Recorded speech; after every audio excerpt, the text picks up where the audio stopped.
to have a full commission, which is just really fantastic.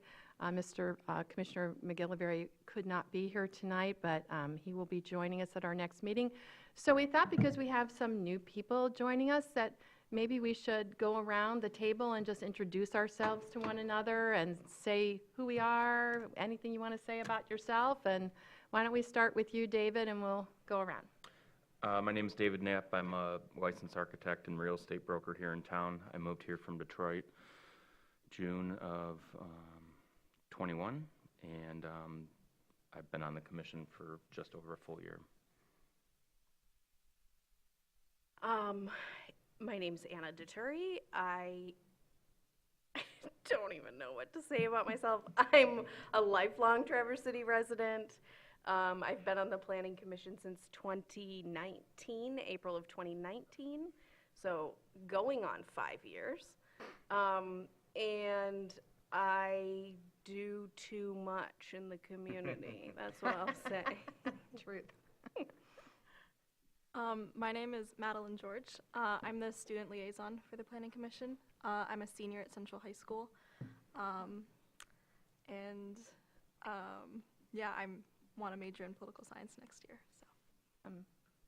So. Jim Tuller, also city fire chief. I live on 13th and Pine with my lovely wife Sherry. Hi, Sherry. I'm here at another meeting. Been on the Planning Commission over 8 years, and been with the city almost 34, and glad to be here. Thank you. I'm Jackie Anderson. I'm a resident of Traverse City since 2000, previously in Northern California for almost 20 years, a retired business person and college professor, and this is month 3 for me on both the Planning Commission and the City Commission. Thanks. Shay O'Brien, lifelong resident. I've been an advocate for walk, bike, multimodal place for many years, and I've been on the Planning Commission for 3 minutes now. I'm Jess Heller. I grew up in Kalkaska, but I've lived in Traverse City for 15 years, and I am excited to be here. Same as Shay, 3 minutes. Excellent. I'm Debbie Hershey, lived in the area for 15 years. I've been on the Planning Commission for 2 years. Previously, I served on the DDA, and I am sort of known as an arts advocate in town. And now, why don't we have the staff introduce themselves? Yeah, thank you. My name is Sean Winter. I'm the planning director. I'm the official staff liaison, supported by the rest of our department here today to the Planning Commission, amongst other boards. I've been in this position for just about 3 years now, and I grew up with Jess Heller in Kalkaska. We went to school together. So. I'm Leslie Sichterman. I'm the new position here at the city. I almost said township. I've been a planner in Michigan for a long time, 30-some years. Most recently, spent about 16 years working as the planning director in Long Lake Township, and I've been here about a month now. Also, the sustainability coordinator is part of my job. So, Congrats. Thank you. Happy to be here. I'm Katie Miller. I grew up in Traverse City, and I've been with the city for about 2 years, and in the planning department for about a month and a half as the planning assistant. Thank you, everyone. Welcome to all. Do we need, I guess we should do a roll call. Do we need to after we just did that? I think we can take a visual one based on that. Okay, thank you. We'll note that Commissioner Treadwell is absent and that Brian McGillivray, he is the latest new planning commissioner. New, I say, as in returning, so he's served on the Planning Commission in the past in his role as a city commissioner. Unfortunately, he apologized that he, I think, maybe even communicated to some that he would not be able to be here today. He looks forward to being at the next meeting, and his absence is excused. Okay. So the first topic for consideration is election of officers. This is our annual reorganization meeting that we have once a year.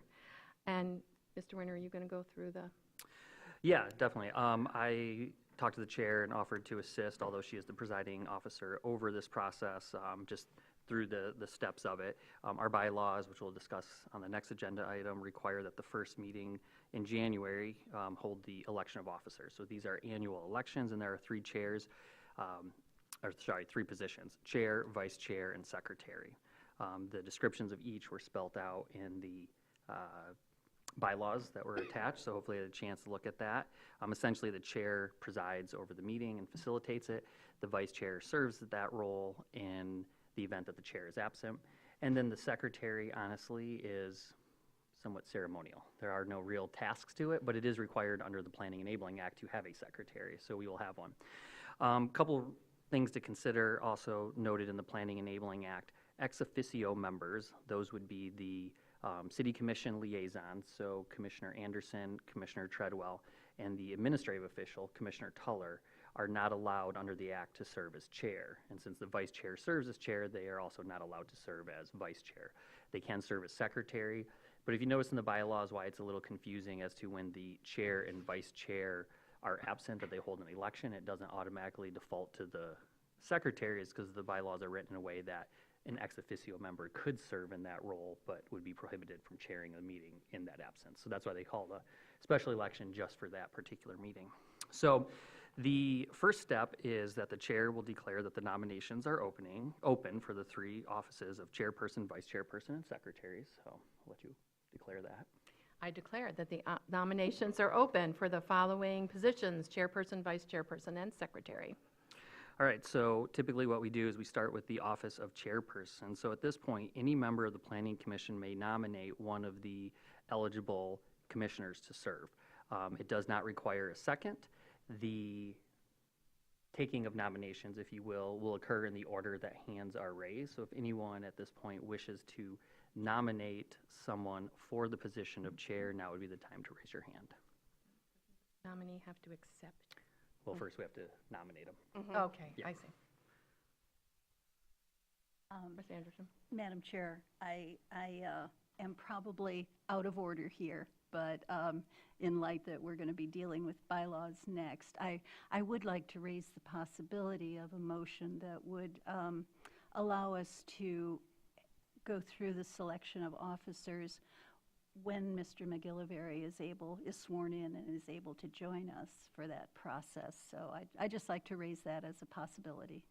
Correct me if I'm wrong, I believe the bylaws say it has to happen at this meeting. That is correct. The bylaws state that the first meeting in January is when the election of officers has to occur. The Planning Commission has the ability to suspend the rules of the bylaws. It takes 2/3 affirmative votes, so at least 6 commissioners have to agree to suspend the rules to change that. Now, for the issue of Mr. McGillivray serving as office, he did respond to staff and say that if he is nominated, he will decline. He wishes not to be nominated. So as part of that consideration, I would just throw that out there. Thank you for that update. Yep, it was just recent too, so. Yep. All right, so with that, hands were raised for nominations. Okay, so this is the nomination for the chair, Commissioner Detouri. I nominate Commissioner Debbie Hershey for chair. Support. All right, I accept. Do I have to say I accept? do you accept or decline? I accept. All right.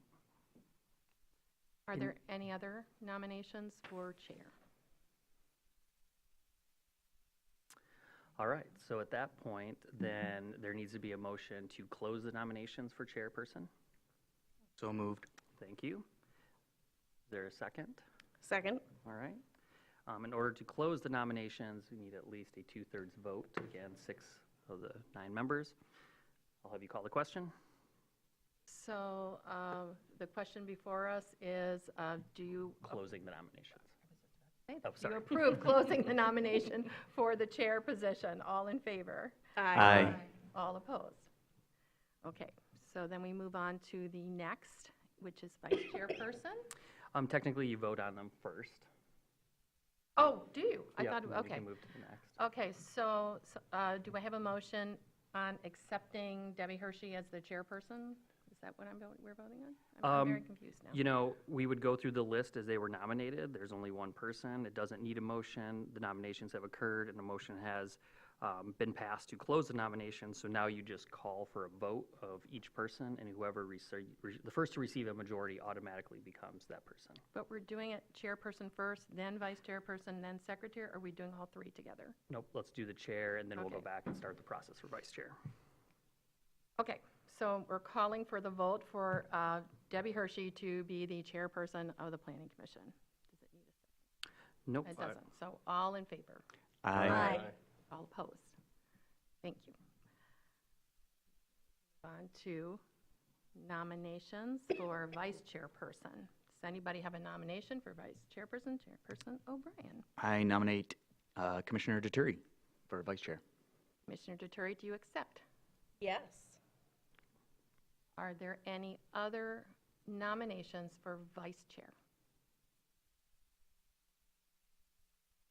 Hearing none, we have to close, so we need a motion to close the nomination for vice chair. Move to close the nomination of vice chair. All in favor? I'd get a second first. Oh, a second. Oh, second. I thought it said it didn't. Okay, do we have a second, Mitch? Okay, all in favor? Aye. All opposed?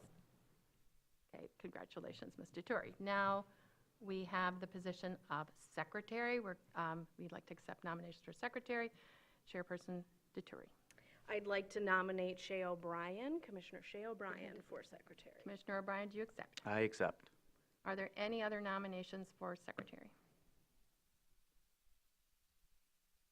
Hearing none, do we have a motion to I move to close nominations Support. of secretary. support? All in favor? Aye. Okay, thank you.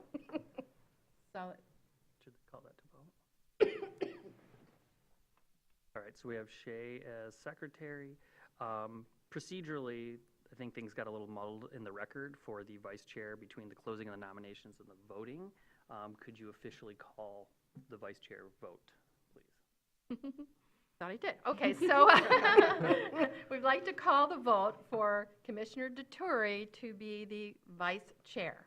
All in favor? Aye. All opposed? Passes. Did we do it? Did But it? now we have to vote for Shay again, Oh, we do. Mm-hmm. because we just nominated and closed on Shay, but we didn't Oh, we didn't vote, okay. All right, so there's been, sorry, there's been a nomination and support for Shay O'Brien as secretary. All in favor? Aye. Any opposed?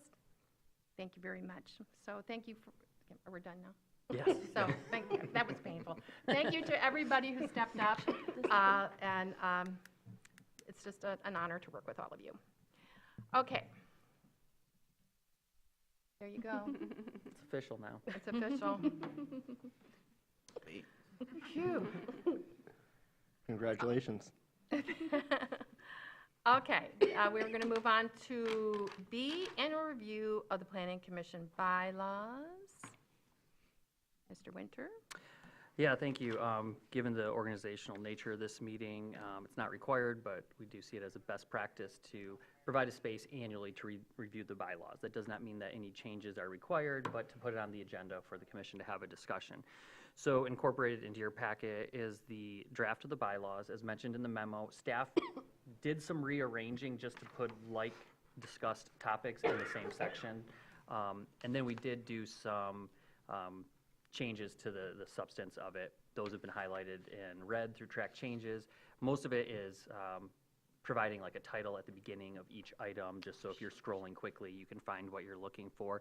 But I will discuss a couple of the changes under Section 3 Officers, Item A. It discussed that the presiding officer is the chairperson. We did propose striking that they would be an ex officio member of all the committees. That could stay, but that's not how it has worked in practice, but just something to draw to your attention. Under item C of officers, we incorporated the language of what would happen if the vice chair is gone, as we discussed at the beginning about calling that. We put it in that section. You'll see later on there's another section where it was somewhat duplicative, so we deleted it just to keep it consistent. Secretary, again, we added a clarification that the secretary should record the minutes unless delegated to staff, which is how it operates. So no changes other than title changes for the election of officers. We, again, deleted G for the meeting, or the reason previously mentioned. Under meetings, item G, we discuss when the vice chair would serve as chair. It explicitly said out of town, but there's other reasons in which they're not here. We learned that a lot through COVID, that sometimes people suddenly cannot attend a meeting. As far as acknowledging the call of a special meeting, we noted that it would be via email that the notification would occur. And that is under the context of not announcing it to the commission at a meeting. So that's when it talks about if everyone's present, you can do that. But there are some methods in which a special meeting can be called outside of our regular meetings. So for instance, the chair, the vice chair, and the chair is absent, or at least 3 planning commissioners. So if 3 planning commissioners came to me outside of a meeting and said, we want to have a special meeting, then I would be required to notify the rest of the planning commission, and we noted that we would do it via email. These bylaws go back to 1988, so there's some old language in there. We don't really mail out things anymore, so we thought we'd clean that up. And the 18 hours, that is required under the Open Meetings Act for notification. So that's somewhat consistent and guided by that. Further on that section, so I guess it would be page 4, we eliminated the word forthwith, because we don't really talk like that too often. It's just kind of confusing. Moving on to page 5, under item 7, section 7, item A of procedure, we mentioned that items before the Planning Commission need to be here at least 14 days prior to the meeting unless otherwise specified in the ordinance. And I added that because I didn't have time to look it up, but I know we have one application out there that does require it be 21 days ahead of time. And I think because it comes with a mailing notice, so we need more lead time, so that's why we gave that caveat. Let's see, for B, what we did was we eliminated item C because we felt that that was adequately covered in A and B, especially considering that item A above says all inquiries, applications, and matters of the requiring official action of the Planning Commission have 14 days. One thing you'll notice as staff that we tried to propose is not having duplications, because it's easy to make a change in one and forget that it was spoke of somewhere else, and then we get an inconsistency. Other than that, we tried to provide some consistency in that in some places in the bylaw, we refer to applicants, and other places petitioners. So consistently, we use the word applicant.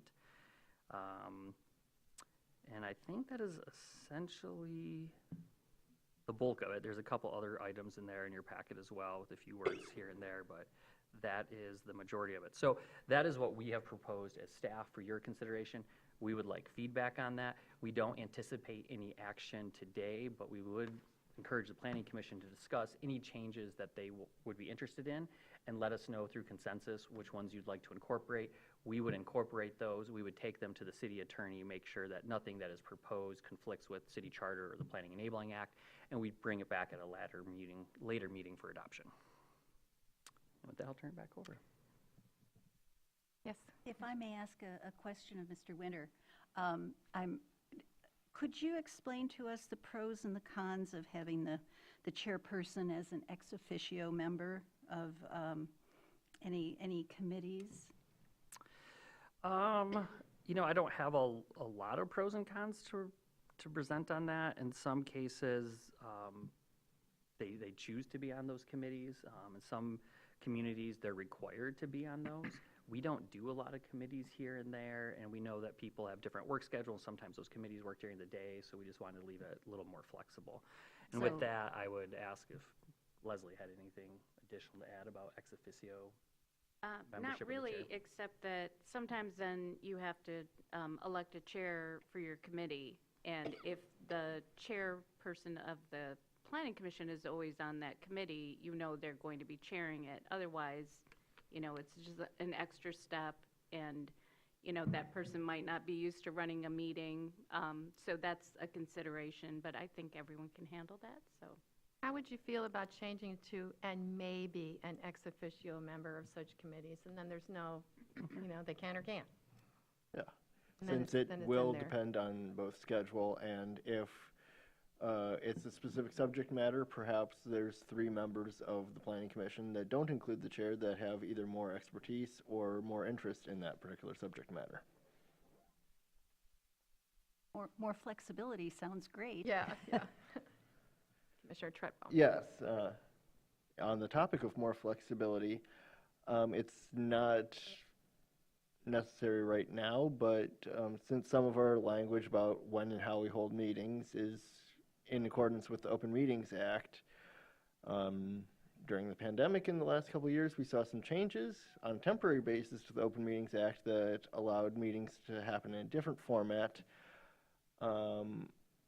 While I would like to see language that allows flexibility for a remote or hybrid meeting to happen in the future, I suspect that it's not just in this set of bylaws, but would be throughout bylaws for a lot of different boards. And if state law changes and allows remote or hybrid meetings to happen once again, that this wouldn't be the only set of bylaws that would need to get revised.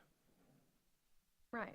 If I remember correctly, wasn't it the governor who said you could now Yes. have those meetings? So I don't see that, I mean, does it really need to be in the bylaws? I mean, if that came down from the state again, then we could just do Yes. it. And if and when it comes down from the state, Lauren says that you need to make tweaks, then I think that we can do that at that time. You can always change your bylaws, correct? Or do we have to do it at this meeting only? No, you can change them at any time. And we did that 2 years ago in the summertime, actually, when Government for Tomorrow, I believe it was called, came and spoke to us, and we felt that that would be a good idea, change the membership. But we just provide the opportunity at least once a year at this meeting. Okay. Thank you for that comment. Are there any other comments?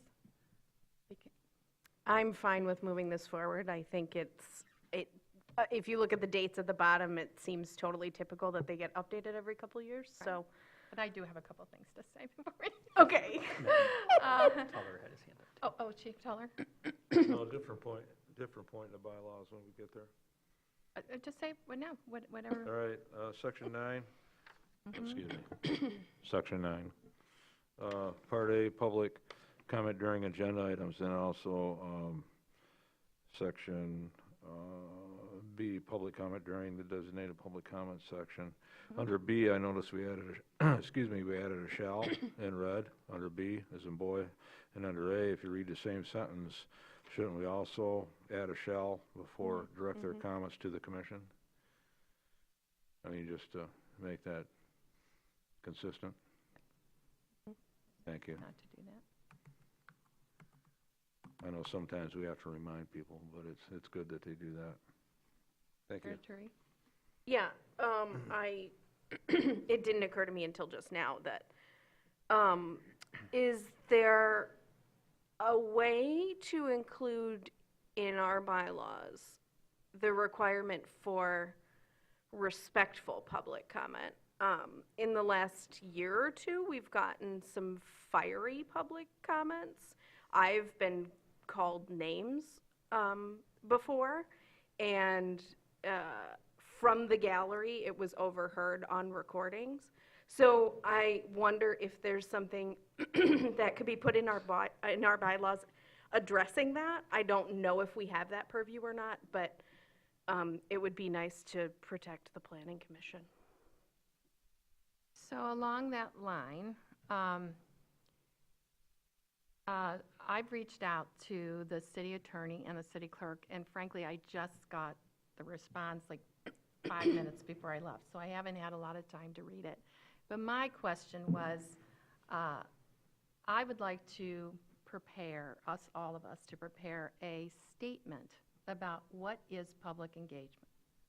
And what brought that up is, you know, when you serve on a public body like this, I know years ago when I was one, I was sort of told, you don't engage in public comment, you don't answer, you don't this. But sometimes people ask questions, and we sort of sit there and stare at them.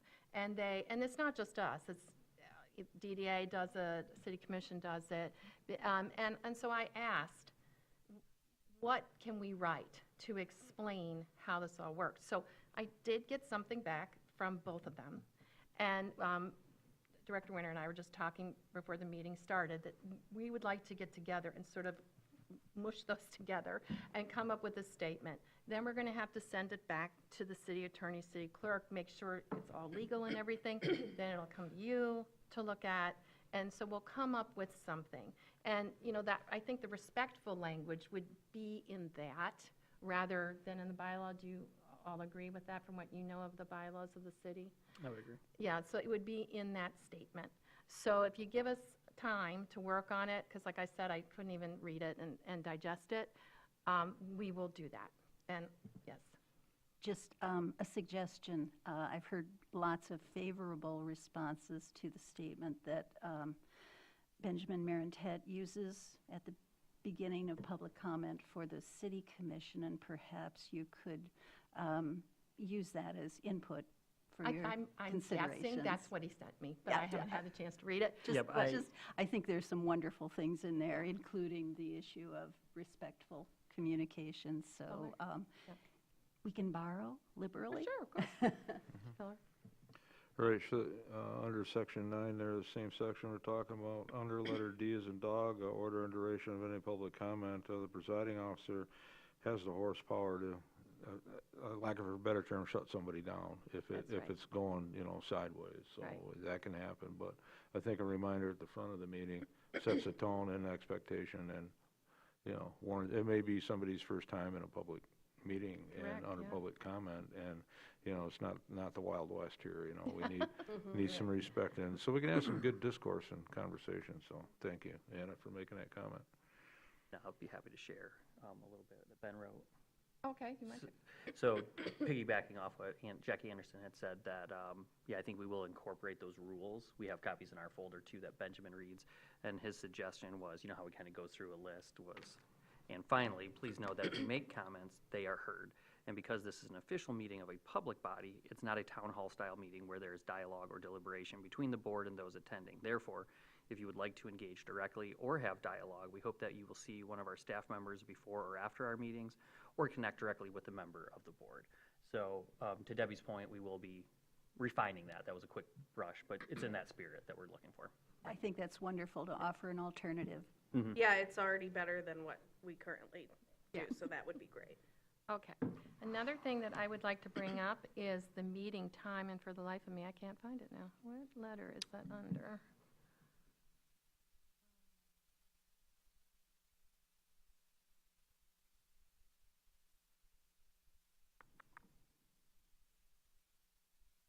Well, I think okay, it would- yes, yep. it's E. It's 4E under meetings. It says, "All regular meetings shall begin at 7 PM, and no new items requiring action shall be taken after 10 PM." So I wanted to bring up this topic. We are not tied to 7 PM. So if you would like to start at a different time, maybe earlier, so meetings don't go as long. I know some of you work, so it depends on what time you're able to get out of work. But if you wanted to start meetings at 5:30 or 6 o'clock to make it a little earlier so it doesn't go late into the night, that is something we can consider. So I wanted to hear what your thoughts were on that. I'd be open to it. 5:30, 6 o'clock.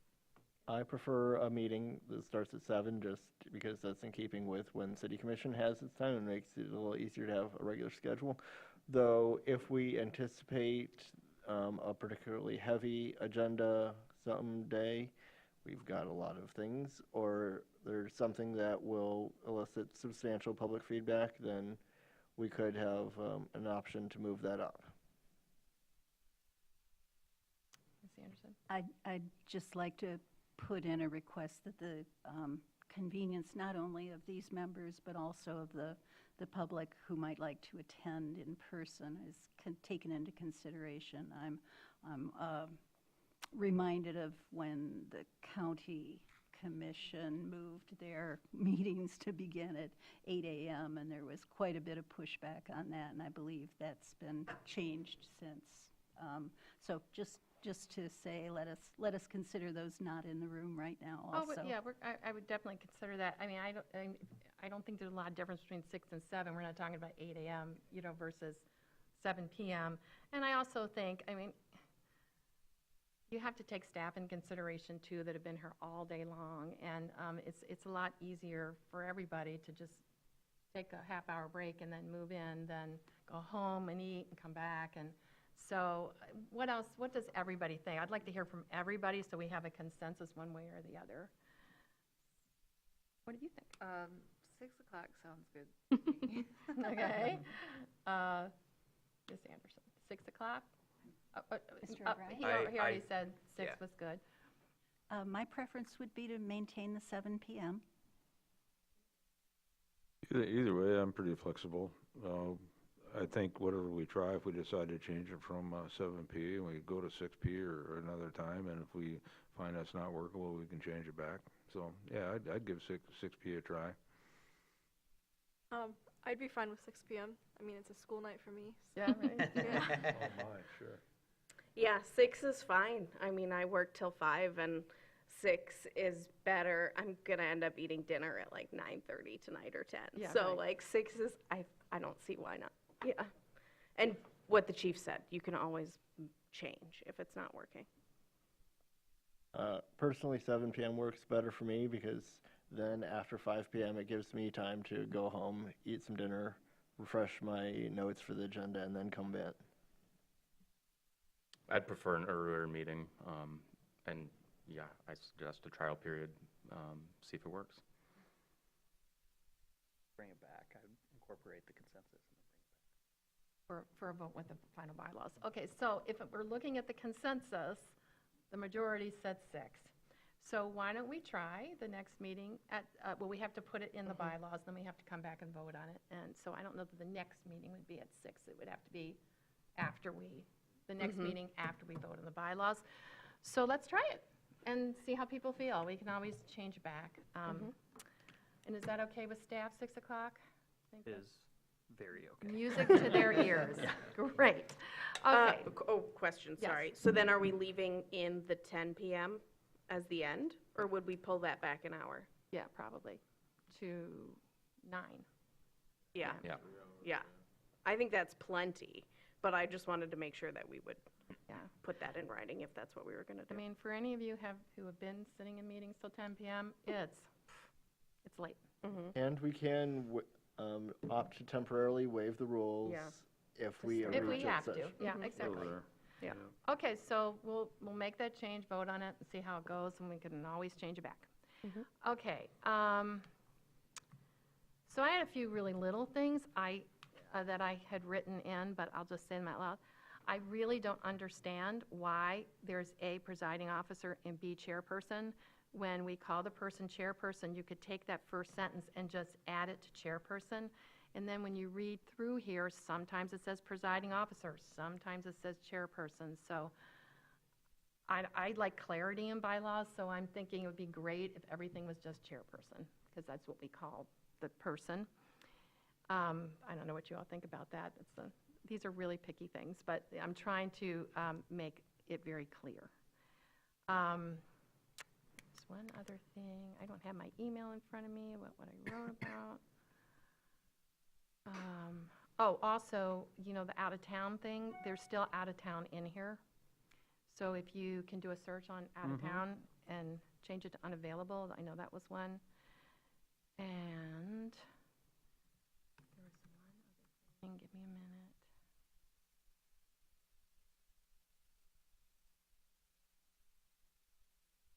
give me a minute.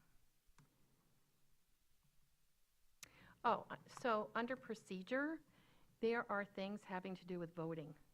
And then you have a section called votes under 5. So I think that you should put everything having to do with voting under voting.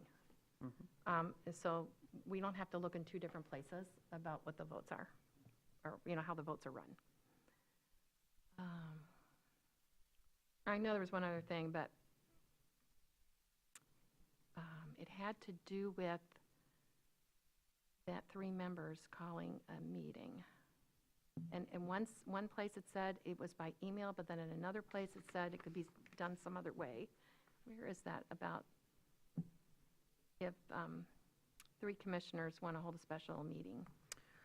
It's probably under meetings, which would be section 4 on beginning on page 3.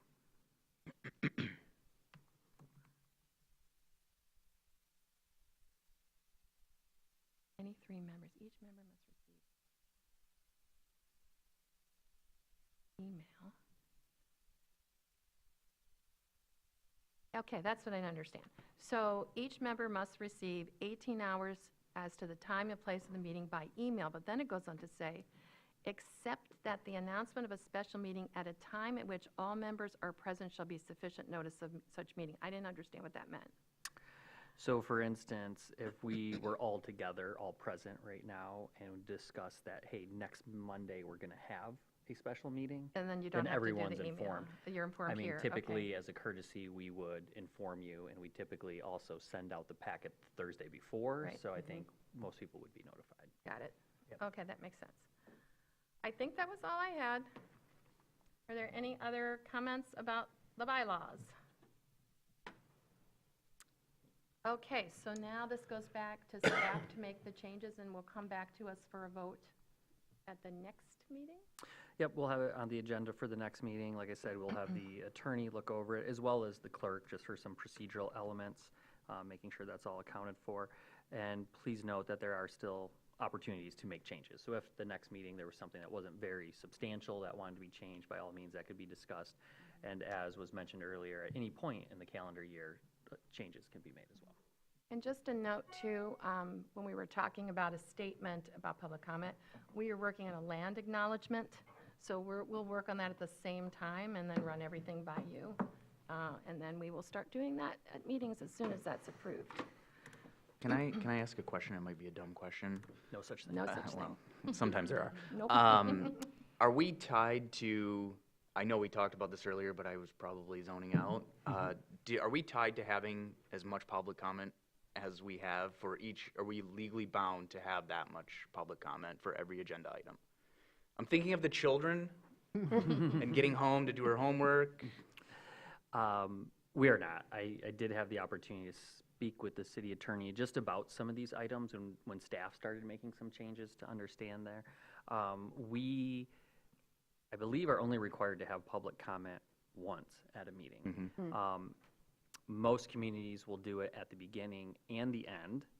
It is very unique in that Traverse City allows public comment for every single agenda item, which essentially makes every item a public hearing.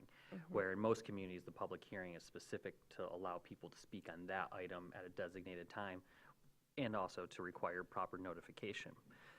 If there was a desire to maybe change that, I would just ask that the Planning Commission keep in mind that although there isn't a legal obligation culturally, there's a long history of it working that way in this city. And so, you know, there could be criticism with that, but again, it's not required. And as far as the duration of public comment, typically we do 5 minutes at the Planning Commission. The City Commission does 3, and it is up to the chair to determine the length of that. So if you recall, I think it was the public hearing on the housing amendments. There were a lot of people, so they limited it to 3, just to keep it moving. Does anybody have any thoughts on that, Chief Teller? I'm sorry. Yeah, I'm in a talkative mood tonight. I don't know why. This does not happen often. I don't know why. Yeah, you got extra tape there? Okay, so, but on that topic, I know that it's being looked at the city staff level of taking the different presidents of the neighborhood associations and combining them into like one meeting with staff members rather than like myself or the city clerk or the city assessor being assigned to a neighborhood and going to a meeting every month or every quarter and that kind of thing.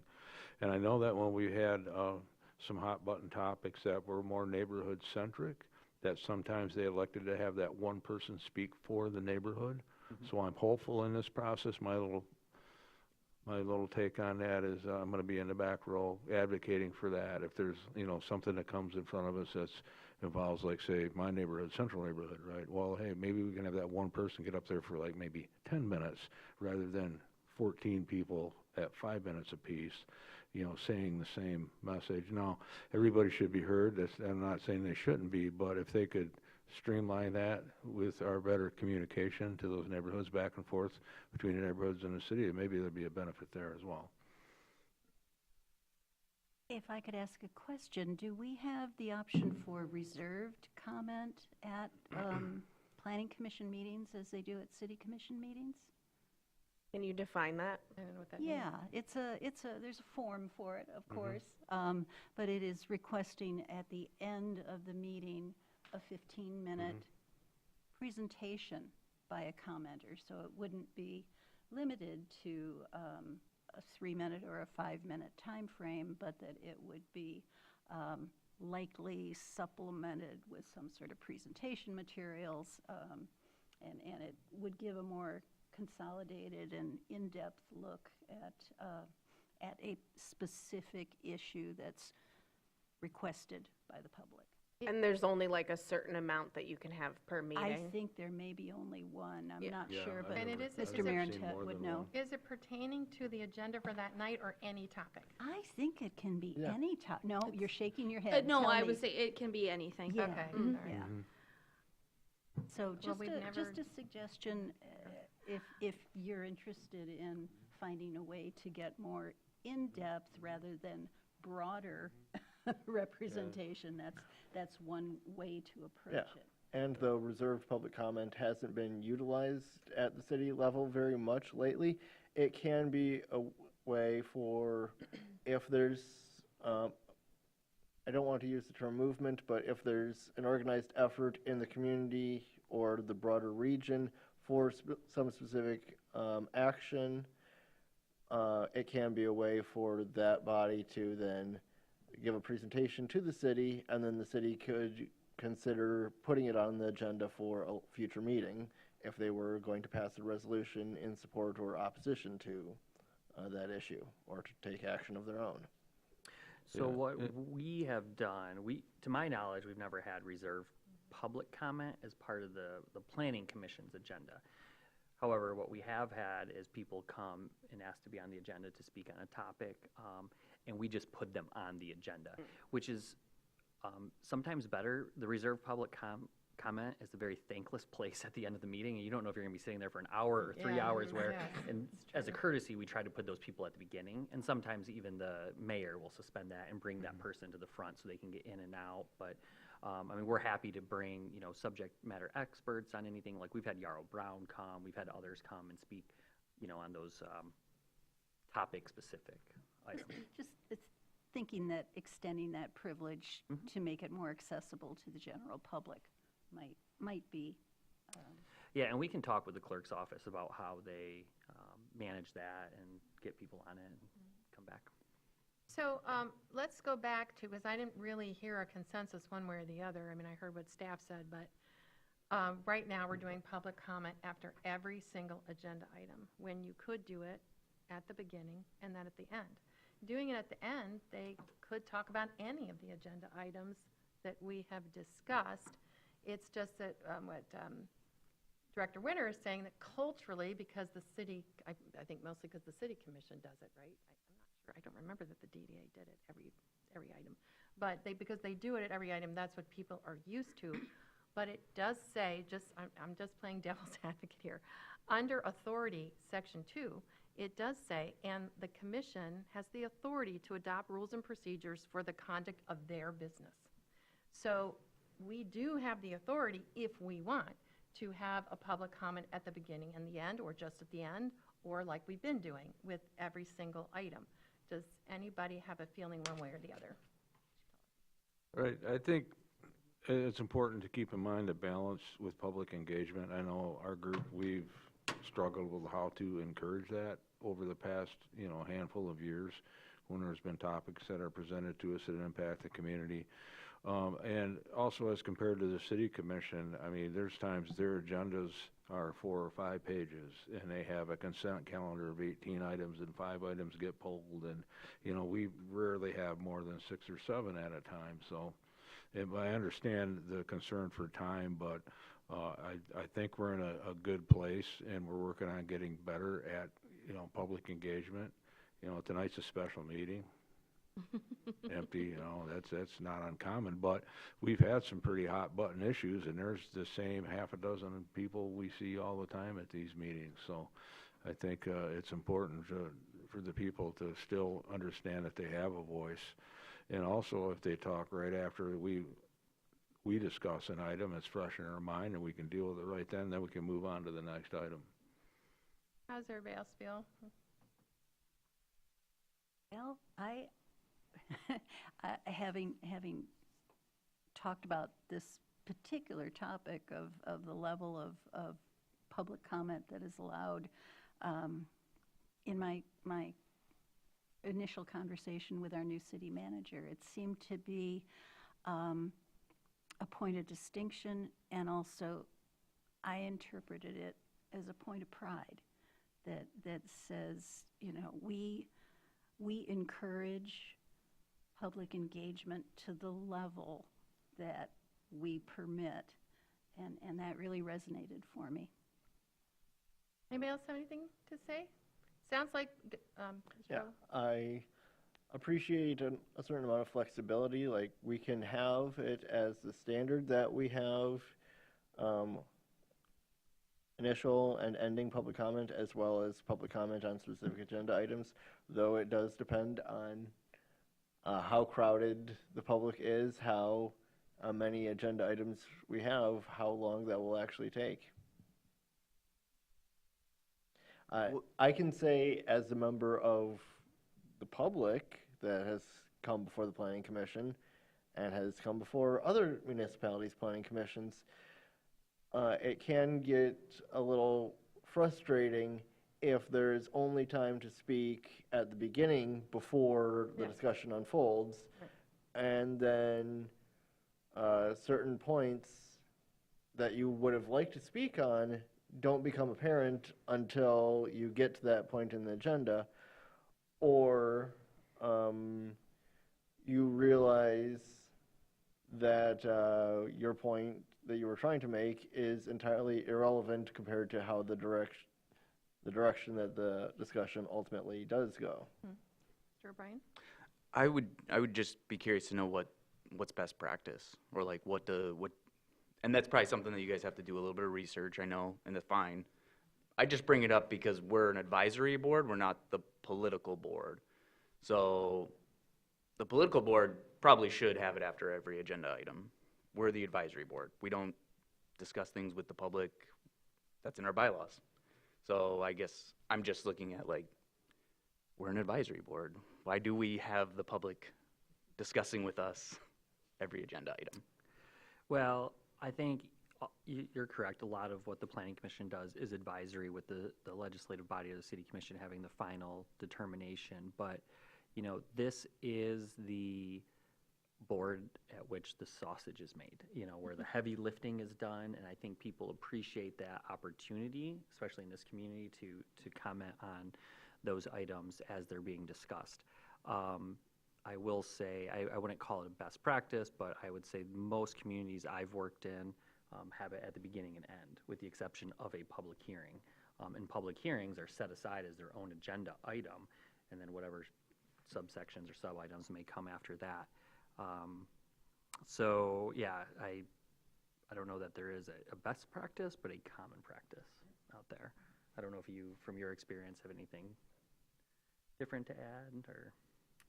I would completely concur with that. I've never seen it this way anyplace else, but I know that it would be very welcome every place else, because people do get frustrated if they can't speak on particular items as they come up, and then they have to kind of play a game and speak, you know, at the beginning and the end, and try to time it to get their feelings across before action is taken on an item. So I think it's kind of nice for the public, but not at all common. Yeah, And I would also you have say, to- oh, sorry. I would say the worst as a member of the public is when it's only offered at the end, because then it's like, You have why? to sit The there decisions for all have been the made hours, yeah. already. Typically, that public comment at the end is for anything on the agenda or anything at large that you wish to talk about. It's not specific to any one item. So I will say, and this would affect you guys more, if you don't provide the people with that opportunity, your inbox will get very busy, because that's going to become their only way to communicate. And, you know, myself, I had led some advocacy groups in the past, and we would always encourage people, sure, emails are fine, but the meeting is when you have a captive audience of the commissioners. That's when you get to stand in front of them and, you know, your message is not being lost in 100 other emails that are being in there, but you get your 3 minutes or 5 minutes and things like that. And I'm not hearing any strong objections that, to how we're doing it, so I think we should just leave it that way. Seems like we want to leave it that way. Okay. All right. Do I have to open it for You could if you want. There is no action at this time, but. Sir, do you have a public comment to make on the bylaws? No, I'm just. Okay, great. All right. So next, C is the Planning Commission and Planning Department Annual Report. Mr. Winter.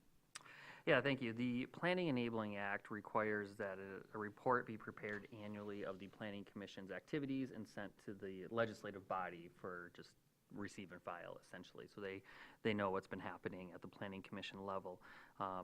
We are in a beneficial position in that we do have 2 city commissioners that serve on our Planning Commission, so that helps with conveying information. As a practice, the city also would have each department submit a department report annually to the city commission as well. Beginning last year, we made the move to consolidate those 2 reports into one because it created a lot of redundancies and just have one document. So that is what's provided in your packet. I want to thank Angela Green. She is our summer intern who was here over the holiday break, and she worked quite diligently on this. And she put this together in a very thoughtful manner. So couple, I'm not going to go through everything in extensive detail, but some highlights. As you know, from 2023, there were 3 goals established at a high level. All 3 of them were carryovers from previous years because they were continued efforts. The first one being expanding housing opportunities. That finished with the Planning Commission level in June last year when it was sent to the City Commission. The riparian and buffer zone ordinance, which we've discussed as recently as our last meeting, and we will be discussing later on today, and then completing and adopting the master plan and the mobility action plan. So the mobility action plan draft did get finished at the end of last year and was provided to the Planning Commission. I have a note here to resend that for the new commissioners, anyone else who has lost that. The master plan, we are getting in the final stages of that. I did email our consultant on a timeline moving forward. Since we are now a fully staffed planning commission, we were kind of in a holding pattern there. She sent that this afternoon. I've not had the chance to review it, but I will and share it with the planning commission. Just to kind of recap some of that, we anticipate once the master plan finishes with the leadership team, that and the mobility action plan will come to the planning commission for them to review it as a whole. We have had representatives of the planning commission on each of those leadership teams, and we did have a number of joint meetings between the planning commission and the city commission throughout that process to keep kind of everyone on the same page. The planning commission will complete their review of those 2. Although they were somewhat separate plans, keep in mind that the intent is to have the mobility action plan as a subtopic plan in the appendix of the master plan. So it officially has the same weight of the master plan. And by structuring it that way, moving forward, we have a space to amend the master plan and put other subtopic or sub-area plans in there and give them that same authority. After it is done with the Planning Commission review, it'll go to the City Commission, where the act says that they have to, through resolution, release it for a mandatory 63-day review period, so a public review period. It is proposed that during that time period, because we have to wait that 9 weeks or so for the clock to wind down, we'll go through the review process with the City Commission. We'll be holding our public open houses to get feedback on it. Then it will come back to the Planning Commission, who's required to hold a public hearing on the plans and to adopt it. And then, of course, the City Commission has exercised its right through or a resolution, I believe it was in the past, but they get to approve it as well. So then it will go to them. So, I mean, it does take a few months to get through that review and approval process. So as we've mentioned, kind of along the master planning, I anticipate extra meetings in the future as we try to move this along at a reasonable pace. Those extra meetings will probably just have that one item on it, and it'll be opportunity for discussion with the staff and the consultants and to really roll up your sleeves and to get into that and to have a full understanding. So those will continue, and of course at the end here we do have discussion of annual goals as well. So we submitted some of our permitting data. One big jump was in the number of new dwelling units permitted in 2023. We were down to 215, which is still almost double the long-term average, but about half of what it was in the 2 previous years. But as we'd mentioned before, it really only takes 1 or 2 large multifamily residential project to elevate that number. And there could be a number of reasons. You know, we all know cost of construction is high, interest rates are high. There's been some lack of predictability with some lawsuits that have tied projects up for a while, and that can shy away developers from investing in creating those structures. So we will continue to keep our eye on that data. But as you kind of look through there, we have issued 431 vacation home rental licenses. Most of those were renewals. That's an annual license. We'll talk about that a little later. Quite a few land use permits, which are required in order to get your building permit to complete construction. Essentially says to the construction code office that what they're applying for in their office has been approved by the municipality for being consistent with our zoning standards. 39 violations, 35 tourist homes, and again, I'll get into the nuance between the vacation home rentals and tourist homes later on. Our Historic Districts Commission, we had 16 requests for that. So anything in one of our 3 historic districts that is an exterior project that requires a building permit has to get approved by the Historic Districts Commission. So some of those homes that want to add a porch or something, that has to come through that body. And only 3 Board of Zoning Appeals requests. And that's actually a really good thing. What you don't want is to have a zoning ordinance that is constantly driving people to variances. If that's the case, then you got to look at your zoning and figure out how to fix that. So, Is that lesser than previous years? It feels like it is. that's about on average. 3? Okay. Yep, we only get a handful. I mean, some years we get 1. Okay. So, There was one in 2022, according to the prior Oh, report. perfect. yeah, Okay, so just 1 great. that year. And honestly, most of them had to do with signs. Yeah. So one had to do, you're on there, right, Mitch? So one, I think, was the Rite Aid sign. Yep. The and- wall signs on 14th Street, which subsequently then closed. But they painted around the sign and removed it, so you can still see the sign up there. Good old channel letters. And the other one had. Old Town Playhouse OTP. sign. Old Town Yeah. Playhouse, yep.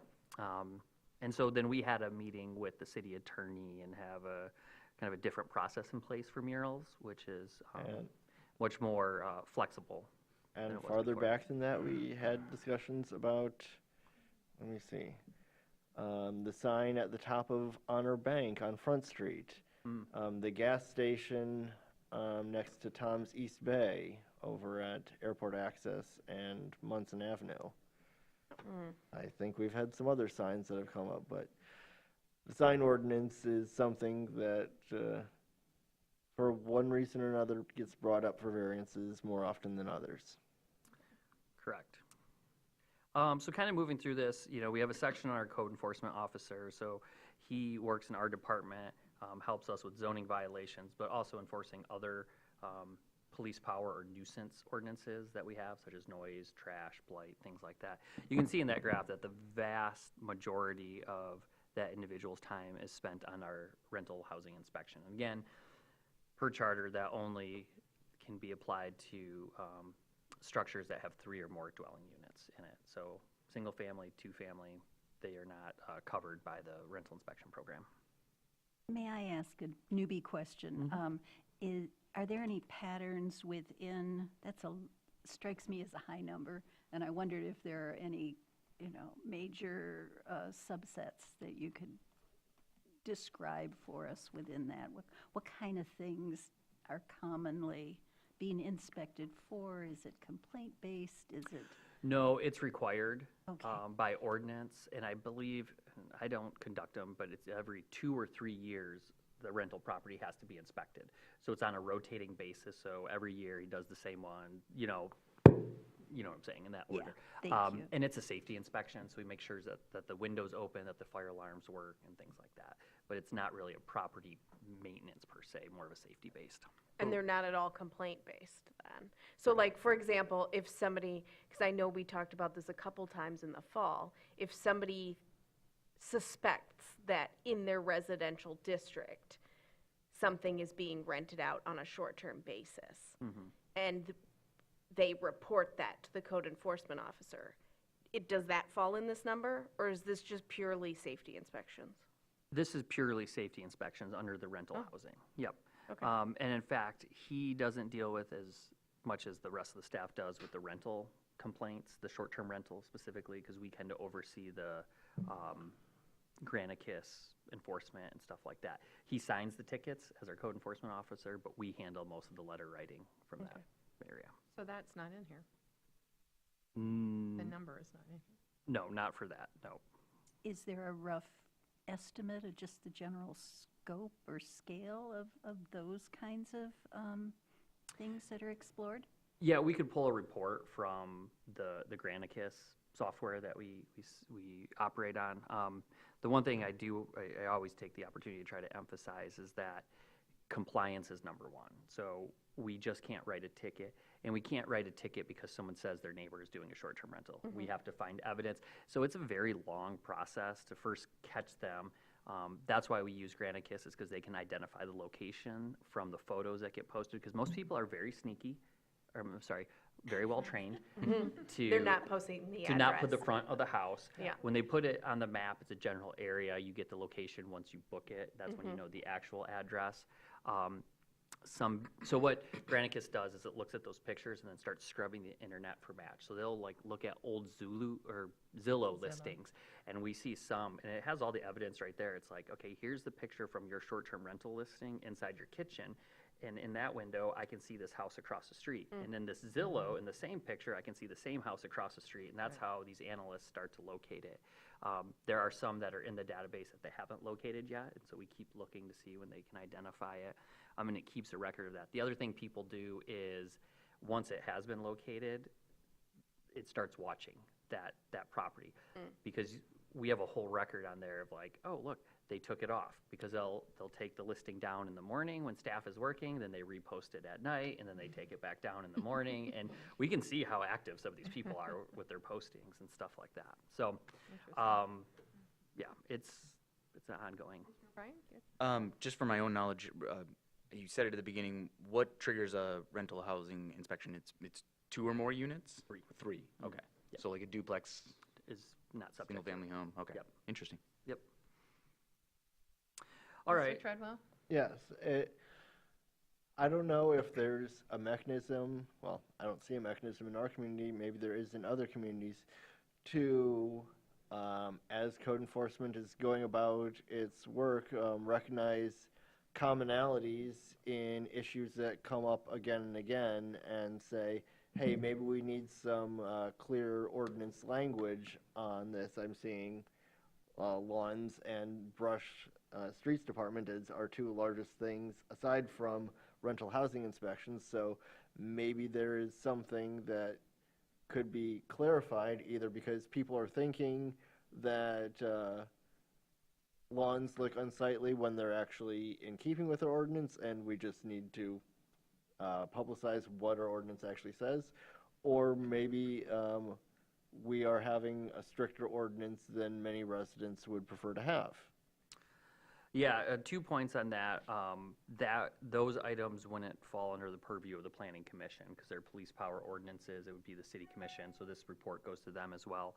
The brush item that you see, this is the second item, that is primarily. Yeah, I'm just picking out those things as specific. I wasn't sure if anything in here, there would be a common thread running through that could be addressed through a change in the ordinance language.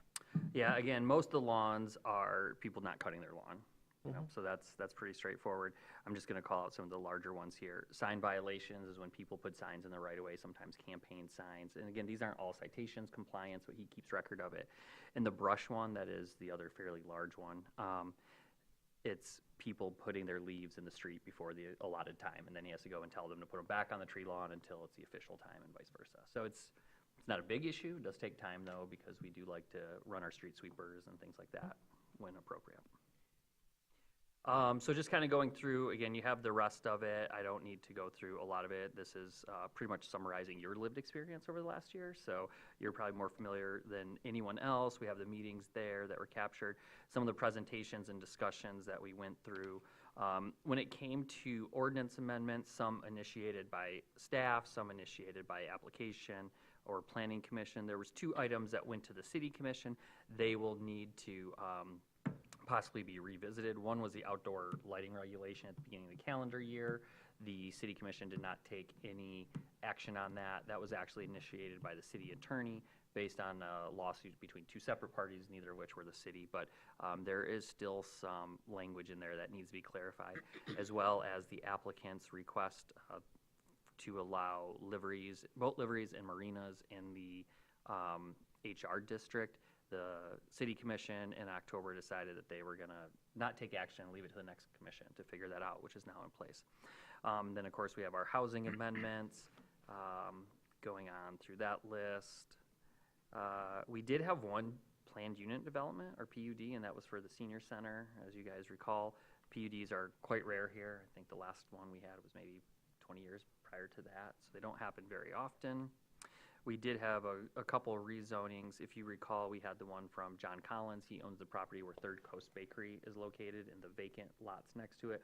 2 of them were zoned C2 and 1 was zoned R1A, I think, or R1B right there with the frontage. So he wanted them all rezoned to C2. And I think this is a conversation that's going to come after the master plan, is because the C1 doesn't allow any kind of retail. It's office district, which in the changing environment of people working from home, we're seeing this across the country as a office-only district is creating some challenges for property owners and things like that, because they can't find tenants because there really isn't a market for it. And the only reason Third Coast was allowed to exist there is because they were in a building built before like 1983, but under the C1 zoning, they're not allowed to expand it. And they're doing quite well and they're successful, so you wanted to accommodate that. So we've received no plans for that property, and that was a conditional rezoning. If you recall, he voluntarily limited the uses of C2 after engaging the neighbors surrounding it. The other one we had was Carver Street. That was essentially a reconditional rezoning that had expired to provide 10 affordable units there at 1028 Carver. Talked about the Joint Planning Commission, kind of active for this year. They did their infrastructure report, and they did have amendment related to how building height is measured.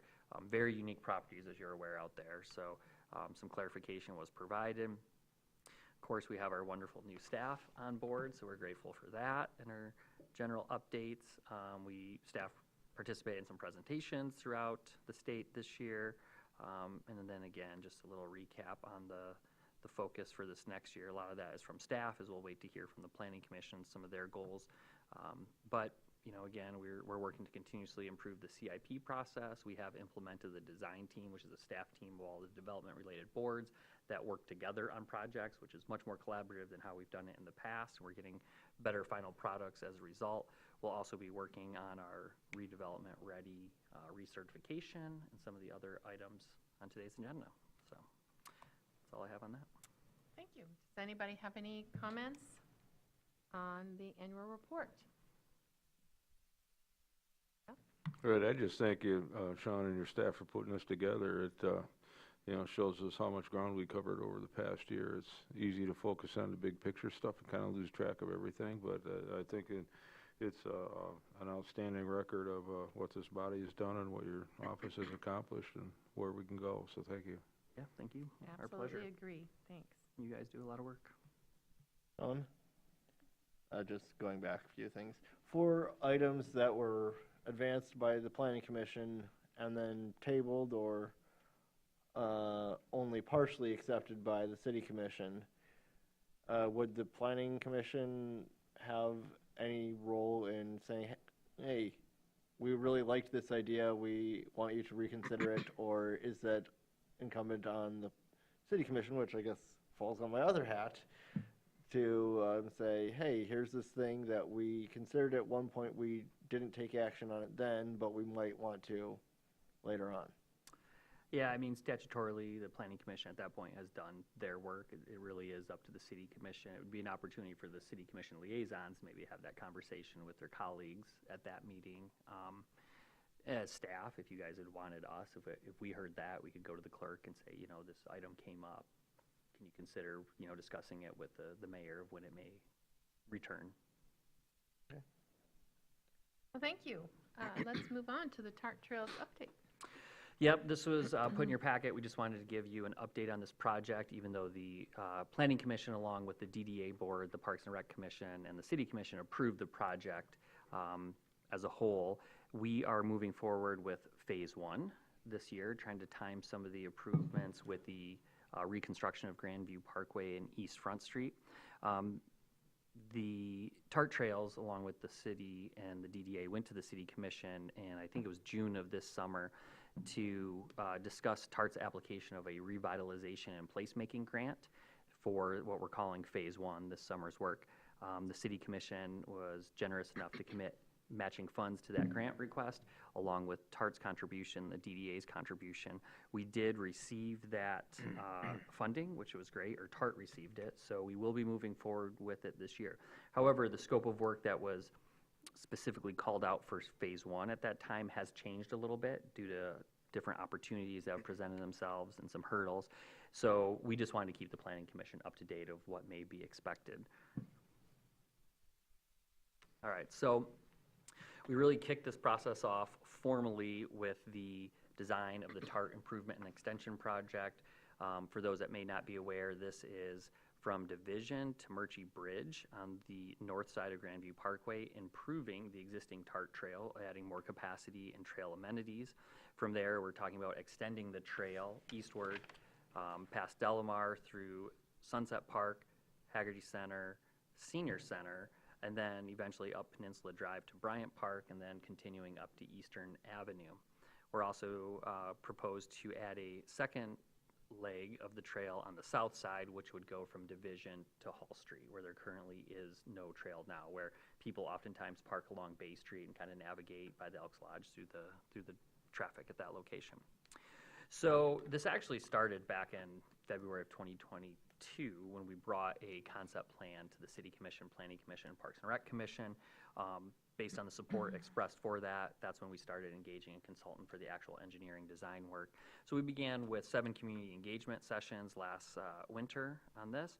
We also held numerous one-on-one conversations with different groups such as the Watershed Center, the Grand Traverse Band, MDOT, NMC, to kind of understand their needs and considerations, as well as different neighborhoods. We did walking tours with those people that lived along Peninsula Drive to get their feedback. So we finally had that design approved in August of 2023 for all of this. So we, as mentioned, did get the grant application. That was to be from Murchie Bridge, extending through Delamar, which again had to be a shared space because of the lack of right-of-way right here, and there frankly is not much space between the back of their building and the travel lanes. There early on in the process was a discussion about wrapping the trail around the front, but if you've been to Delamar lately, they've invested a lot on their waterfront amenities. They hold weddings out there, so trail wasn't really conducive to their business model, which we understand. We're working with our neighbors. Through Sunset Park, the NMC Haggerty Center, and then the Senior Center, which is being reconstructed right now as we speak.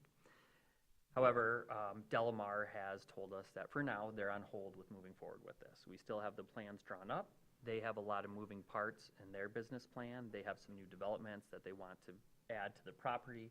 So at this time, it's not a hard no. We won't be moving forward with it this summer. In fact, we'll have to rely on MDOT's planned sidewalk, which I'll show you in a subsequent slide. But since Delamar has said that they're putting it on hold, they have reached out to engage us with it. So again, I'm optimistic that we'll get there at some point.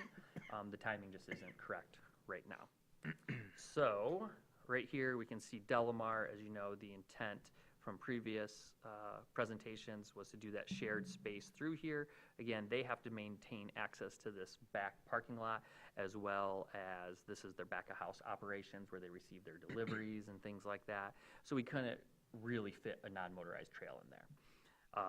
But for now, since we got the pause button, we will have that sidewalk that does exist, maintaining, and MDOT's planned sidewalk along the curb will be put in. We hope, of course, in the future that we can provide something better with our partners. So Delamar actually was a very expensive component of Phase 1. A lot of concrete work. Concrete work costs a lot of money compared to asphalt. So with Delamar out of the picture, that left a balance of what we could spend. So what we did is we decided that hearing from the public that new trail was a greater priority than improved trail. So we have added to the scope for this summer with now Delamar Art of Play, that section on the south side from Division to Hall Street. So we will get that new trail put in there. MDOT is doing some improvements from Murchie Bridge west, and can you guys see my, okay, west, to about the bottom of the hill as you're heading towards Clinch. We will then continue those improvements until Clinch Park. So past Park Street, where it's really tight, it's really beat up in that location. It gets a lot of usage, and it's only about 8 feet wide there, so it doesn't quite have the capacity that we need. And then, of course, we will do Sunset through Senior Center. Now, we do have an opportunity. If the timing works out, this will be great. But once you get past the Senior Center, MDOT is planning, again, their 5-foot wide sidewalk against the curb from the Senior Center to Peninsula Drive at the Blue Goat. They have told us that if we can work with the property owners and get the easements for a wider trail through there, they will pay for the cost of that trail to Peninsula Drive. So we are working with those property owners now. You know, it takes time. And if not, we'll move forward with that in the future. Now, when it comes to Peninsula Drive, that is going to be further out. We don't have the funding for that. And in order to have a separated trail down Peninsula Drive to Bryant Park that the public was very strongly wanting, as opposed to something like a bike lane, that whole street will have to be reconstructed.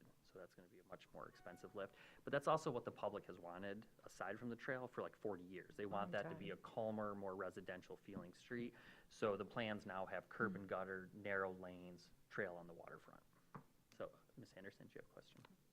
I wondered if you had any crystal ball expectations as far as the communications for easements from landowners, not only how long it might take, but the likelihood of success? The short answer, no.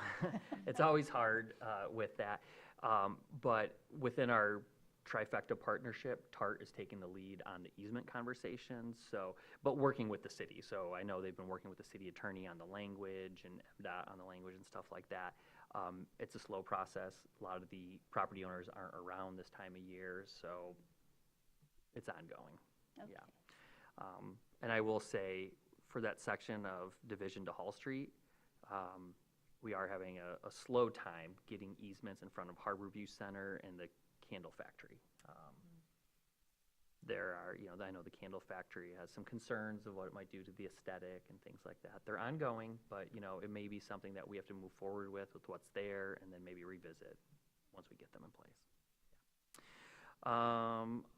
So, again, future segments, we already talked about Peninsula Drive to Bryant Park.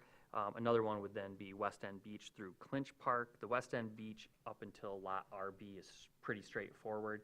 The Clinch Park open space is still kind of a bit of a question mark. We have the plans for it, but it is in the capital improvement plan this year to be budgeted for the next fiscal year that we engage in a master site planning process of improvements to the open space of what it could look like. And I just want to preface this, no one's pitching the idea to build buildings in the open space or anything like that. But there does sometimes feel like there's something missing there. Like if you've ever been out in the middle of the open space, you feel kind of exposed. Yeah, there even a few benches or something could help make it feel like a place for people other than geese. But we'll explore that as we get. Geese are people too. I'm not anti-goose, but then the last section would be Bryant Park to Eastern Avenue. So this is going along M37, so that's straight state trunk line at this time that MDOT would like to reconstruct. So the trail we would like to time with that. It's not a program project now in their work plan, but it's something that's on their radar and they're looking for funding to move forward on because they conducted a road safety audit about a year and a half ago. So when MDOT orders up a road safety audit from the local transportation service center, they bring in MDOT employees from different parts of the state. So there's fresh eyes looking at it, and they spent about 2 or 3 days making observations. They go out there at night, they drive it, they take pictures, they watch how people interact.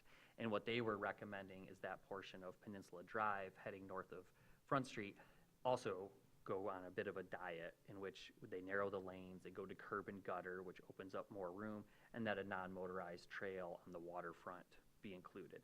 They did call in their road safety audit improvements for some of the pedestrian crossings as well, such as at Eastern Avenue and things like that. So I would say MDOT's aware of it, the city's definitely aware of it. we're now working on a funding solution to move that forward. All right, so we're working on finalization of the plans to get them into what we call construction drawings so that they can be put out to bid. We're hoping at early February that can happen. We will probably have a short turnaround time on it because the MDOT project is slated to begin, I think, in mid-March. Frost laws prohibiting or allowing. So we want to time this project to minimize future disruptions within the corridor. Then we will move into that construction phase through the summer. But in the post time, we'll be working on that continued collaboration to move the rest of these segments forward. Any questions? Fantastic. Public comment? It's up to you. Is there any public comment on the TAR Trail proposal? Okay. All right, we are going to move on then to riparian buffer ordinance. Mr. Winter. Yeah, actually, we're bringing this back. I know it may feel like we're putting the cart in front of the horse in that we haven't adopted the goals, but there's nothing that I've heard from the Planning Commission in the last year that indicates that there isn't a strong desire to move forward with some sort of riparian buffer ordinance. As is understood, there was an effort in the past. We've discussed that there were some challenges to that. So what I'm going to do is I'm going to hand it over to Leslie. Leslie, in her role, will be serving as the lead on this item. And having met with her, put together a little bit of a high-level work plan that we would like to have feedback from you on so that we can begin moving forward. We are looking at creating a new riparian committee that would include 3 members from the Planning Commission and 5 staff members. We'd also like to include some public. I know last time around, not only was there no staff involvement of, like the engineering department, legal didn't get involved until the very end. I think there was a lot of effort taken by some dedicated people who met quite a few times, but I think in the end, maybe the right people or the right combination of people were not in the room. So having more staff present and also community members who would be directly impacted, riparian owners who in different areas of the city who have different situations should be heard from and be part of the conversation. So we're hoping that we can work with that committee and get to a better place. It's more context sensitive for that ordinance that really does speak to the unique situation in the city. Looking at that ordinance, it does read to me the prior draft of the ordinance. To me, it read a little bit more like an ordinance you might see for a naturalized lakefront, inland lake. It doesn't really reflect the kinds of waterfront that we have here in the city. Talking to the zoning administrator, who would also be part of this committee, there were lots of issues with enforcement and being able to actually police the ordinance.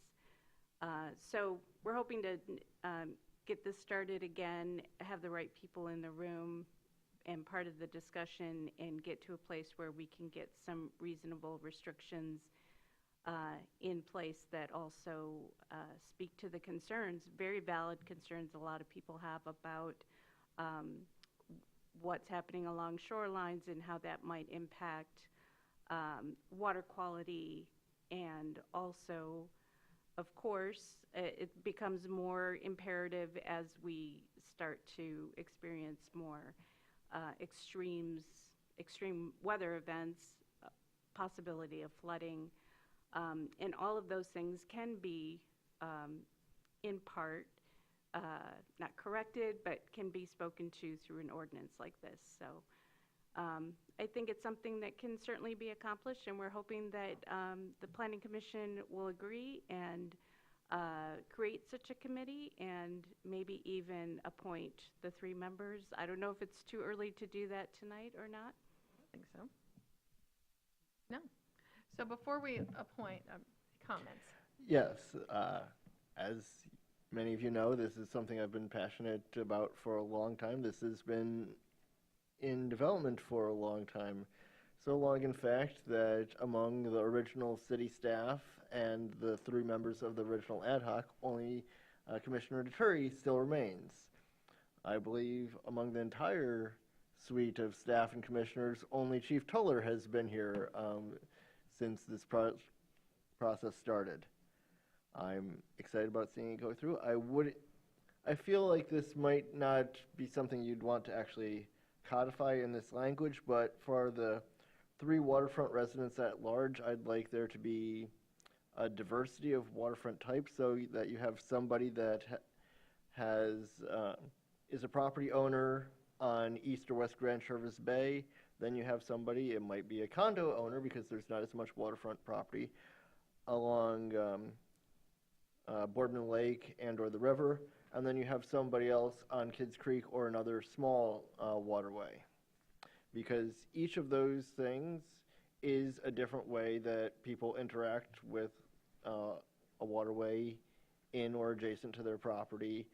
And it would help us avoid a situation of creating more broad brush language that might apply to Lake Michigan in a much different way than it applies to Boardman Lake, even though they're both lakes. Am I hearing you say you would like to be the city commission member? Sure. Okay. I don't think any of us doubted that. Yeah. So we have 1. So I'm sorry, I want to make sure I understand this. It's 3 total, so we have to have 2 more? Because we just picked the city commission member? Is You that don't right? have to, but yes, that is what we're proposing. Okay. So I think that's a great idea. Ms. Deturi, you've been on it. Would you like to remain? Sure, I was the chair of the committee, so I will remain. So we need 1 other person to serve on this committee. Everybody's looking at me. It's up to you. You interested? Depends on what time the meetings are. Yeah, They so- were challenging last time, Yeah. actually. So I would defer to everyone on the committee. They were like 11 to 12 last time, middle of the day, and I don't think that would work for my current job. So Yeah, and there's We'd have to no find a time. set time. We would want to find a time that works with most. I most know for the people, yeah. leadership team, most of those people work, so we were doing those meetings at 5 o'clock. Yeah. Like right after work, if that works for people, we could consider that. Okay. And just the end of day is easier for me to get away Yeah. earlier than like middle of the day. So even a 4:30 would work. Okay. It's just harder to get away in the absolute middle of the day. So Commissioner O'Brien, what do you think? Yeah, I'll do it. Okay. Got your planning committee. Well, I people. think we probably have to move Yeah, do we for have to all make of a it. Yeah, motion? we do. Can I just ask one question before you finalize that? The current bylaws do say that the chair sits on the committee. You haven't amended the bylaws yet. I don't know if you see a conflict with that, if you want to wait until your bylaws are amended. Because we added may be an ex officio member. Well, I don't think you're on the mobility committee, so I don't think And that one's a we've little stuck to different. that. Oh, That it's not a committee of the planning commission per Oh. se. But I will say, and Leslie raises a good point, but for the last ad hoc, the chair was not part of it. They did not serve on it, so I think And I think they attended 2 meetings as the process went through, but Yeah. that was more of, hey, this is something that will come before us at some point, so let me just see where the draft language is. So I guess I think we could probably move forward with it. If we find an error in that recommendation, we'll bring it back to you at the next meeting to officially make that motion. Couldn't it change to, I would serve, but so would the others?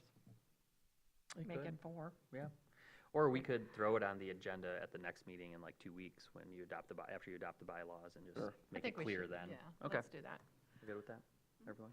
Any other questions? Yes. Yeah, I wondered if you had a plan of action for choosing the resident members. So we don't yet, because we wanted to first get feedback from the planning commission before we put too much staff time into that, but that is something we'll be looking into. I mean, it did not take but an hour after that ticker article hit on, I think it was Saturday morning, for emails to start coming in about people interested, so there is an appetite for it. So we'll brainstorm and figure out that path forward. We can bring that for discussion Will there be next an week. ad hoc set up for choosing those members? I guess it's totally up to the planning commission. They typically don't do that. That's more of a city commission thing. Would there be, I mean, if you have more people interested than you have resident seats, how else would you go about selecting? It's something that staff could review. Again, we don't have a process in place, so we would probably talk with the clerk on how they do some of that. Most of the time, and it may be different, we're usually begging people to be on these committees instead of filtering to see the best And candidate. interest doesn't necessarily translate to availability and True. Yes. willingness to participate in the process. Yeah. I'm merely interested in fairness. The Yeah. only thing that I'd say is, I think Commissioner Treadwell already said this, but I'd like a variety of that waterfront. That seems think fair that's a to me, great is idea. like a Boardman Lake and a bay and a Kids Creek or the river. So I don't know, so maybe we'd add one more so that there's a river and Kids Creek and the lake and the bay. It doesn't have to be too prescriptive, but Yeah. yes. And that's what we had discussed, was having citizen representatives for each of those. I like the idea of expanding it to maybe 4, because that would give us an odd number. Right now, we're sitting at an even number, I believe. So we could do, Kids Creek or minor tributary, Boardman River, Boardman Lake, and the Bay. Okay. So can we just put on the agenda for next time, you're going to have that discussion with the clerk? Yep, we And- can do And then we that. can bring that back before we vote on all of this? Mm-hmm. That would be great. And then if we have some sort of formal application process, we'll work with the communications manager for, her methods of distribution and things like that throughout the public. Any other questions? Any public comment on riparian? Nope, okay. We're just happy you're here, Dave. Okay. All right, so we move to short-term rental regulations. All right, so we wanted to throw this out there because it is something that we have heard from the Planning Commission over the last year. We've heard it from the public as well, and that is exploring a potential cap on the percentage of dwellings in a building that could be used for short-term rentals in a variety of districts. I apologize, there is a map in your packet that I did not catch uploaded quite horribly. So there's a paper copy of that map in your, at your desk. That map shows all the districts that do in fact allow vacation home rentals. The percentage of each district is listed in the memo. So at this point, we'll start by delineating the different, I guess, the terminology that we're using here. So short-term rentals are the occupancy of a residential dwelling for a period of less than 30 days. That's how we look at a short-term rental. Think of that as the umbrella term. Under that umbrella, we have 2 types of short-term rentals: vacation home rentals and tourist home rentals. Vacation home rentals are the one where you rent out the entire dwelling without the owner present. It's what we think of when we think of Airbnb typically. A tourist home is when the property owner lives on site and is by and large present while renting out a room or rooms to guests in their dwelling. So that's the differentiation between the two. We do not allow vacation home rentals in the residential districts. As you know, they occur, and that's always a cat and mouse game to find them. Tourist home rentals are, since they still are providing a permanent residence, or at least the principal residence of the owner of that property. So with that, we're looking just at the vacation home rentals. Those seem to be the sticking points. And for history, the Planning Commission, 2019 maybe, 2020? It was my first year. Yeah, it was a Yeah, while ago. 2019. Explored these caps, and they sent a recommendation to the City Commission. The City Commission was supportive in the C1 and the C2 districts, and they limited it to 25% of the dwellings in a building. The other districts, as I understood it, allowed lodging facilities. So the city commission felt, well, if we allow hotels, why would we put a cap on the number of units in a building?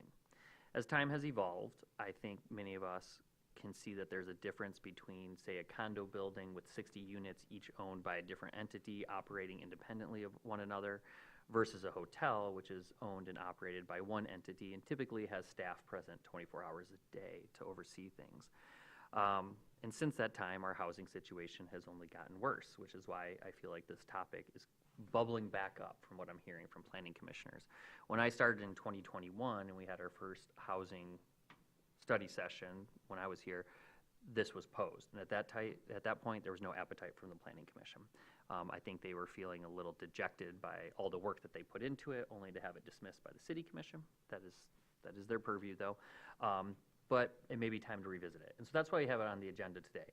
We do not have any proposed caps to recommend at this time, but we want to know if this is something that the planning commission wants to explore, and if it's something that it's worth investing staff time in and bringing back.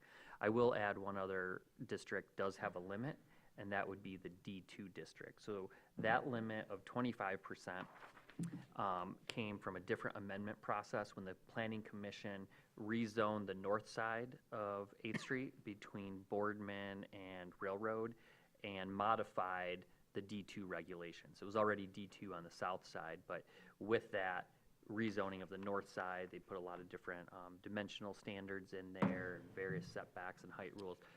And the city commission did not oppose it at that time, the limit of 25% in the building. But if you walk around this time of year, it gets dark early. It makes it real easy to see all the empty dwelling units that we have available online. It is possible that the opposition may be slightly diminished as where it would have been like in 2019. We've heard, the Planning Commission has at different public comments, that the short-term rental market is kind of taking a big decline. It's saturated. They exist as dwelling units. They can be converted to short-term. I even know of one real estate brokerage firm that listed one of their short-term rentals that they operated for sale because they couldn't get the bookings and the rate that their pro forma had originally thought of. A lot changed through the pandemic and afterwards, and so that's kind of where we are today. Building more and more hotels now. They are, yep.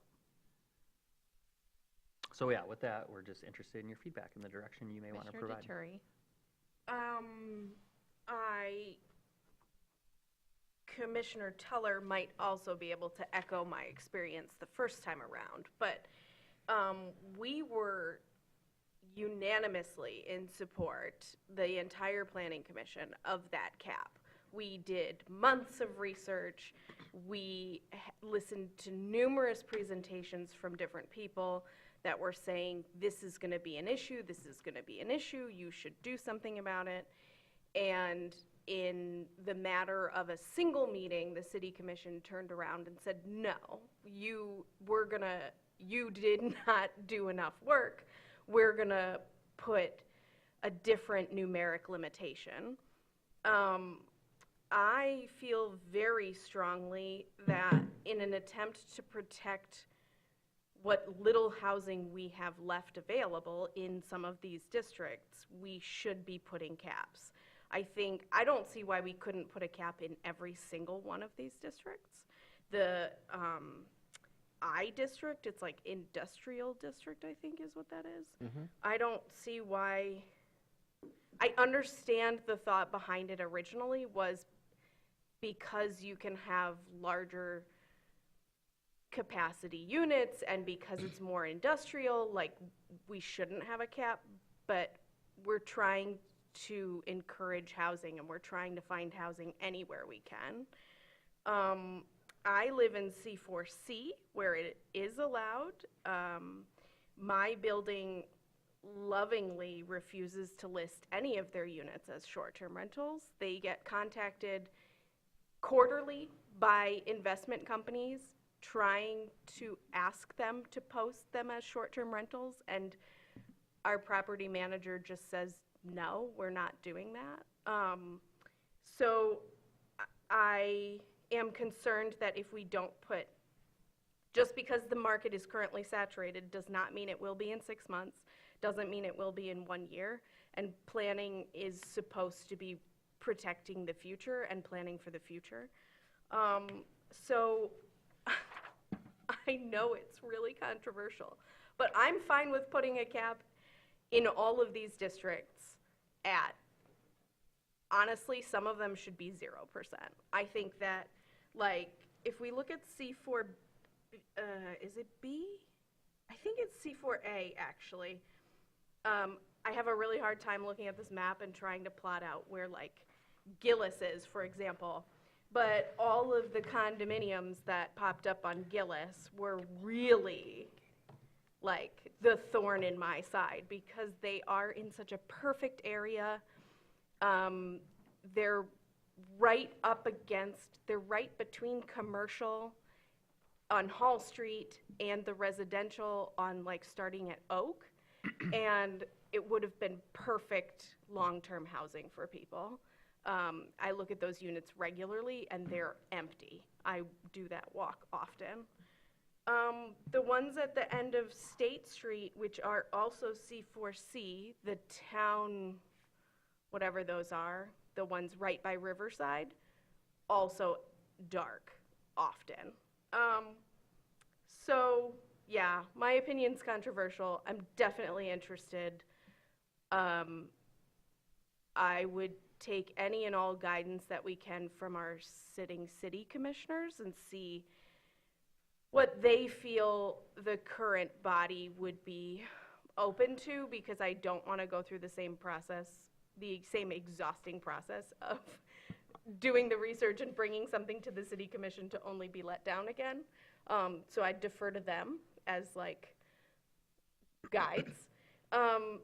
And my last thought, sorry, this is really rambly, is I think we should have a committee. I know we just talked about the Riparian Buffer Committee, and we're forming that, and committees are a lot of work. I do feel like this is an exceptional topic that could benefit well from a committee. You could get housing specialists on the committee. You could get, like, what is the name of former? Aspire. The realtors. You could have Aspire, somebody from Aspire on there. You could have residents from different districts. I think a committee structure would benefit the city, and it would show the city commissioners that we did put in a lot of effort again to figure out what the city wanted. Beverly, you had your hand up. Yes, first, I guess a question for Director Winter. You did elucidate a bit the distinction between a short-term rental and a tourist home as we discussed it. Could you clarify what differentiation exists between, say you're in the HR district, which is on this map, and you have a hotel, what's the difference, if there is any, in zoning between if Delamar decides to list something on Airbnb when it's a room that they could be listing on their normal website? Well, one thing I am finding is a lot of hotels do list their properties on Airbnb or whatever, VRBO, HomeAway, and things like that. As far as how they're different, we would need to just look at the definitions. I flipped through the ordinance, I think it was like 2 or 3 weeks ago, and we don't have a definition for a hotel or motel to differentiate it. We do have ones for vacation home rentals, so that may be part of this process as an amendment to introduce that specific. That would further disentangle lodging from residential purposes. Yeah. I'm not going to be quite as extreme as Commissioner Dutry, but I would like to see a little more disentanglement of parts of town where we allow a higher cap than we do right now. Like, if we have a lower cap in D2, I see no reason that we shouldn't have D1, which is literally across the river at the juncture of right out here, have the same cap. And while I can see some utility for short-term rentals that are within our urban fabric, I'd appreciate if, say, on the 14th Street corridor or the 8th Street corridor or the Garfield corridor, which all have a lot of properties on here, if those do develop into new properties that have residential units, if those are available as long-term residents. I don't want to make this overly complicated, but it does seem that perhaps an overlay district, recognizing that people that are coming to this town want to be staying in whether they're in a hotel or not, closer to downtown or closer to the water. So if we, say, had identified certain C1 or C2 or whatever properties that were close to the water, and say that those have a higher cap, but if you're farther away and more in a residential neighborhood, then that can have a lower cap. So what we're asking is there an interest in pursuing a cap? Yes. So what I'm hearing so far is it sounds like there is, and we have a nod next door here, is there's an interest in pursuing, Chief Teller? No, go ahead, I'm sorry, I don't want to No, interrupt. go ahead. All right, yeah, I'm interested in looking at this again. I remember that time that Anna had mentioned, and I felt like we were people that were running around the backyard trying to get the kids in the house before the storm came, because we just had no idea how fast and how much of this was going to impact our city, so we were trying to lay something in front of it as best we could. I think that we've had some years of experience now with it, and we have better data collection systems, and I think it would be a good time for us to revisit this. Also, too, I might suggest, I like Anna's idea about a committee. I think that has a lot of merit with some diversity in there, made with intention to get those different points of view and hear from folks. But also, this might be a topic for consideration down the road for a joint city planning commission meeting, because we had a few of those last year that were intentional to keep up, that communication stream back and forth, and I think this might be a good topic. Commissioner Anderson? Yes, I think we all have had our own individual observations and anecdotes as to the impact of short-term rentals on our year-round housing stock. In making this decision, I would ask if it's possible to quantify that impact so that we can understand the issue a bit more completely. Is there any way to create some data around this, a count that says, and I'm making this up as I go along, that says, this is the number of short-term rental properties that could have been long-term year-round rental? What is the upside? What is the downside? Is there any data that we can wrap around this in making the decision whether to?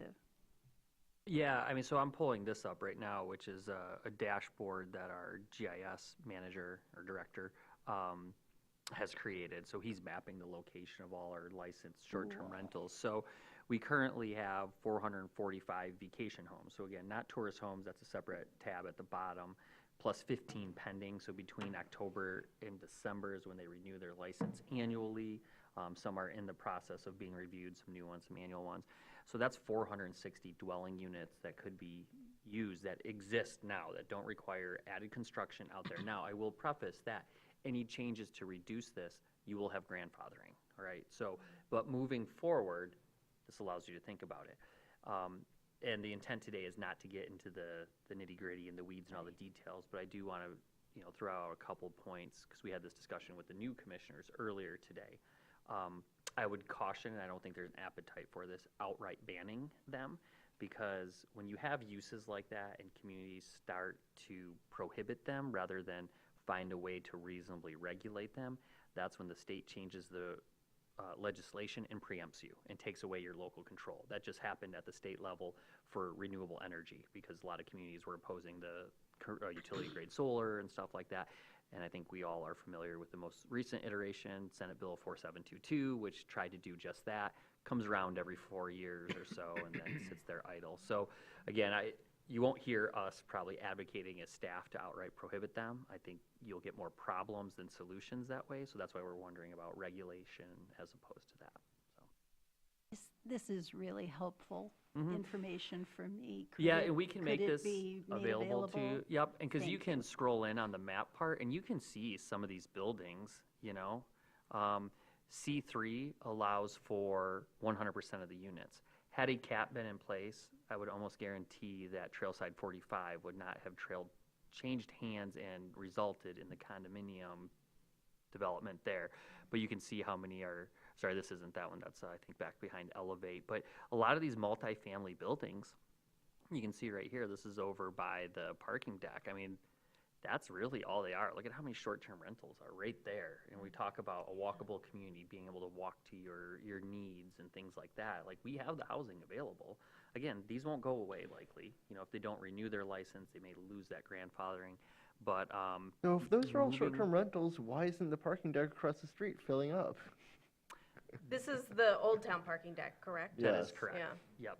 So this is, Ivy and Ivy. Capri. Not Capri, this is Capri specifically. So you can see where they are allowed and, you know, they really get concentrated. The other thing I would add is that in the effort to help support affordable housing, we have seen some projects come through that incorporate a couple short-term rental units to help subsidize the overall cost of the affordable. We know that this is occurring across the street at, I believe, Common Commons Place. I get 'em- Is it Common Place? Common Grounds. Grounds. Not Common Good, you know, they're all on 8th Street, you can't keep track of them, so. Okay, so that was just a couple So we're tidbits. hearing there is interest. Mhm. And we're also hearing a committee, which I also think is a really good idea. So where do we go from here? Well, I think now that we hear that there is an appetite by the Planning Commission, it's worth us investing our time in. So we'll take it back to the office and we'll start working on it, putting some of these ideas together. I do like the idea early in the process of having a joint City Commission, Planning Commission meeting. Just like we don't want to waste our time, you don't want to waste your time, so we want to get there. I like the idea of the committee. I think that's helpful, just like we did with Riparian. Get some other perspectives at the table. I'm not a real estate expert. Having some of them be there would be very beneficial. Maybe some of the operators of short-term rentals or management companies may help. So more to come. We've gotten the green light. We'll start wrapping our heads around it. We'll bring it back to you. One other quick point, Sean, I know you've got the information probably on another map, but going to the information you have here on the screen, you know, C2 is capped at 25%, right? So where are we on that graph at 25%? You know, how many numbers in C2 are there, and then what equals 25%? You know what I'm saying? Yeah, so it's not 25% of the dwellings in a district, it's 25% of the dwellings in a building. Still, that would be. But we can tell, we could do I an gotcha, analysis of how many- okay. Yeah, so for instance, there's one. So available units, percentage-wise, not just structures. Correct. Gotcha, Yep, okay, yep. all right. Yeah, and some communities have instituted an overall citywide cap of percentage of dwellings. That is more of a blanket policy and doesn't take different districts into account as much. Right. So, I mean, there's gonna be a lot of exploration to come. Yeah, it'd be nice to know how many units is in a percentage, like he's saying. Yeah, Yeah. yep. And so when you get this, when you move your cursor over, it'll tell you specifically. So in C2, there's 82 short-term rental licenses. yeah, okay. In C3, we have 59. So okay. you can see how many numbers are issued in each of those. Yeah, it would be helpful under those different areas if we knew what the total volume was. You know, where are they? Yep. Is that 10% of 25 where they're at right now? How much more growth is available there? You know, that's kind of what I'm looking at. Yeah, and we can see what we can pull together with that from the Okay. zoning records and things. I know you got the technology, you got some rock stars working for Oh, you. yeah. I know you can get it done. We do have a That's rockstar great. team now. Thank you, that And really again, is- these are just the legal ones too. Yeah, keep that in mind. Thank you. Yeah, these are licensed. These are Well, legal licensed. is all we can see and deal with. Yep. Oh, sorry, my computer just decided to go off. Okay, public comment? Okay, so let's move on to discussion of annual goals. All right, so staff put together a memo for you all. We discussed this last month, just at a high level. Typically, the Planning Commission starts discussing what they want to try to accomplish in the coming year. As we've discussed in the past, by their nature, the Planning Commission's goals are somewhat visionary, and we are a little bit sitting kind of behind the dark here in that we don't know what's coming before the Planning Commission in the coming year. That could take your time, and we've seen that in the past. But it is nice to set some direction. The Planning Commission is kind of in a unique position at this point in the calendar year this time around, in that probably the biggest task you're going to have in your tenure as a planning commissioner is coming up, and that is the completion, review, and adoption of a new master plan and the mobility action plan. Those are going to be heavy lifts. We're already talking about extra meetings to get through that process. After those plans are adopted, you will have 2 roadmaps of how to move forward in order to implement that plan's vision. We don't have those right at this moment. So we're kind of in this weird gray area where we could start coming up with a lot of goals, but it will really be once those plans are adopted that we'll have more clear direction. We have discussed today the need to finish those plans. We've heard support from the Planning Commission to start moving forward on the riparian buffer ordinance, as well as a potential cap on short-term rentals. From our perspective, knowing our capacity, all of those will keep us quite busy in the coming months. So one of the things we recommended, and it's merely a recommendation, is maybe the Planning Commission focuses on those items for the, say, first quarter or 2 of the calendar year. Once those plans get adopted, we can revisit this. You don't have to have annual goals.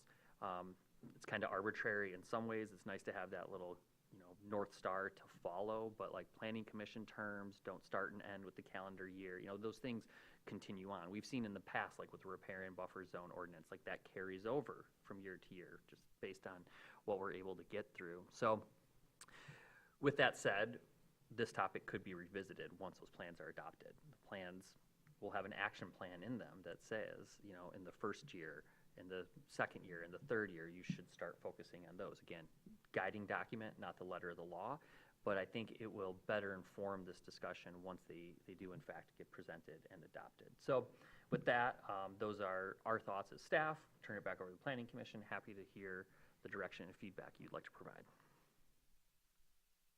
I mean, it sounds like we already have 2 goals, with the riparian buffer and the vacation rentals. I mean, you mentioned that's a lot of heavy lifting already, and things that have been discussed historically and not necessarily brought over the finish line. I think those are great items to tackle, especially as they parlay into, the housing, which we went through last year. A lot of this comment was based on short-term rentals and, ADUs, et cetera.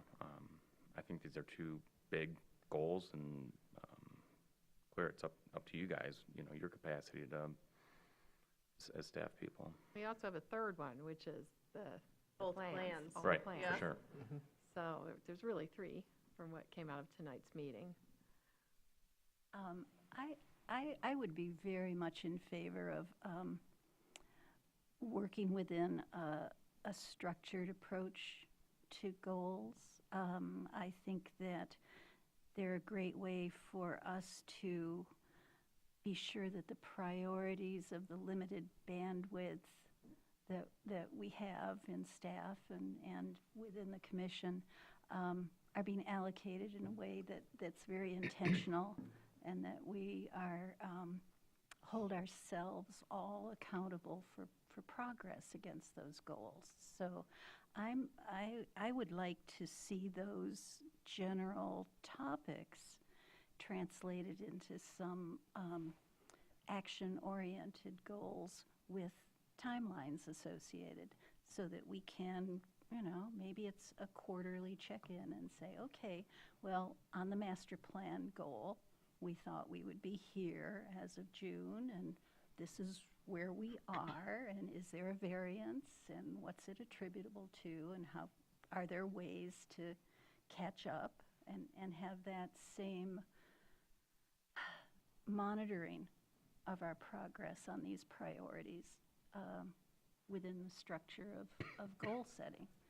So I think our goals should be documented, and they should be as as specific, and that they should be living goals.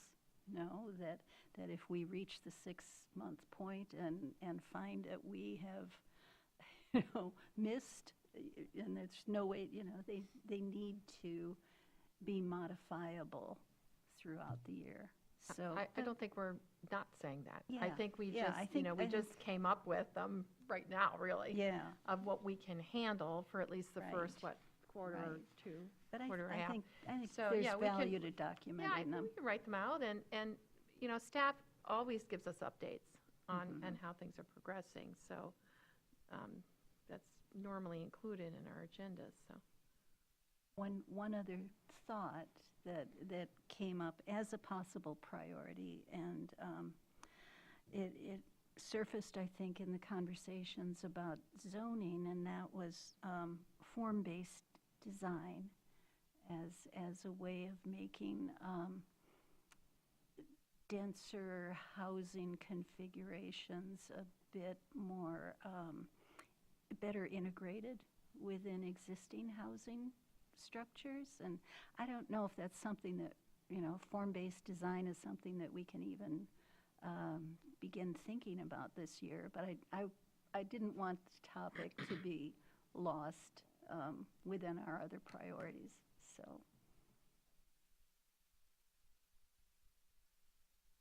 Yeah, so that is one thing that the draft master plan as it's going through is talking about, that we discussed, I believe it was in December, about the pattern book. So maybe in some districts like R2, allowing the triplexes and duplexes if they were from these pre-approved plans, so that that look is more controlled, because there was concern expressed about that.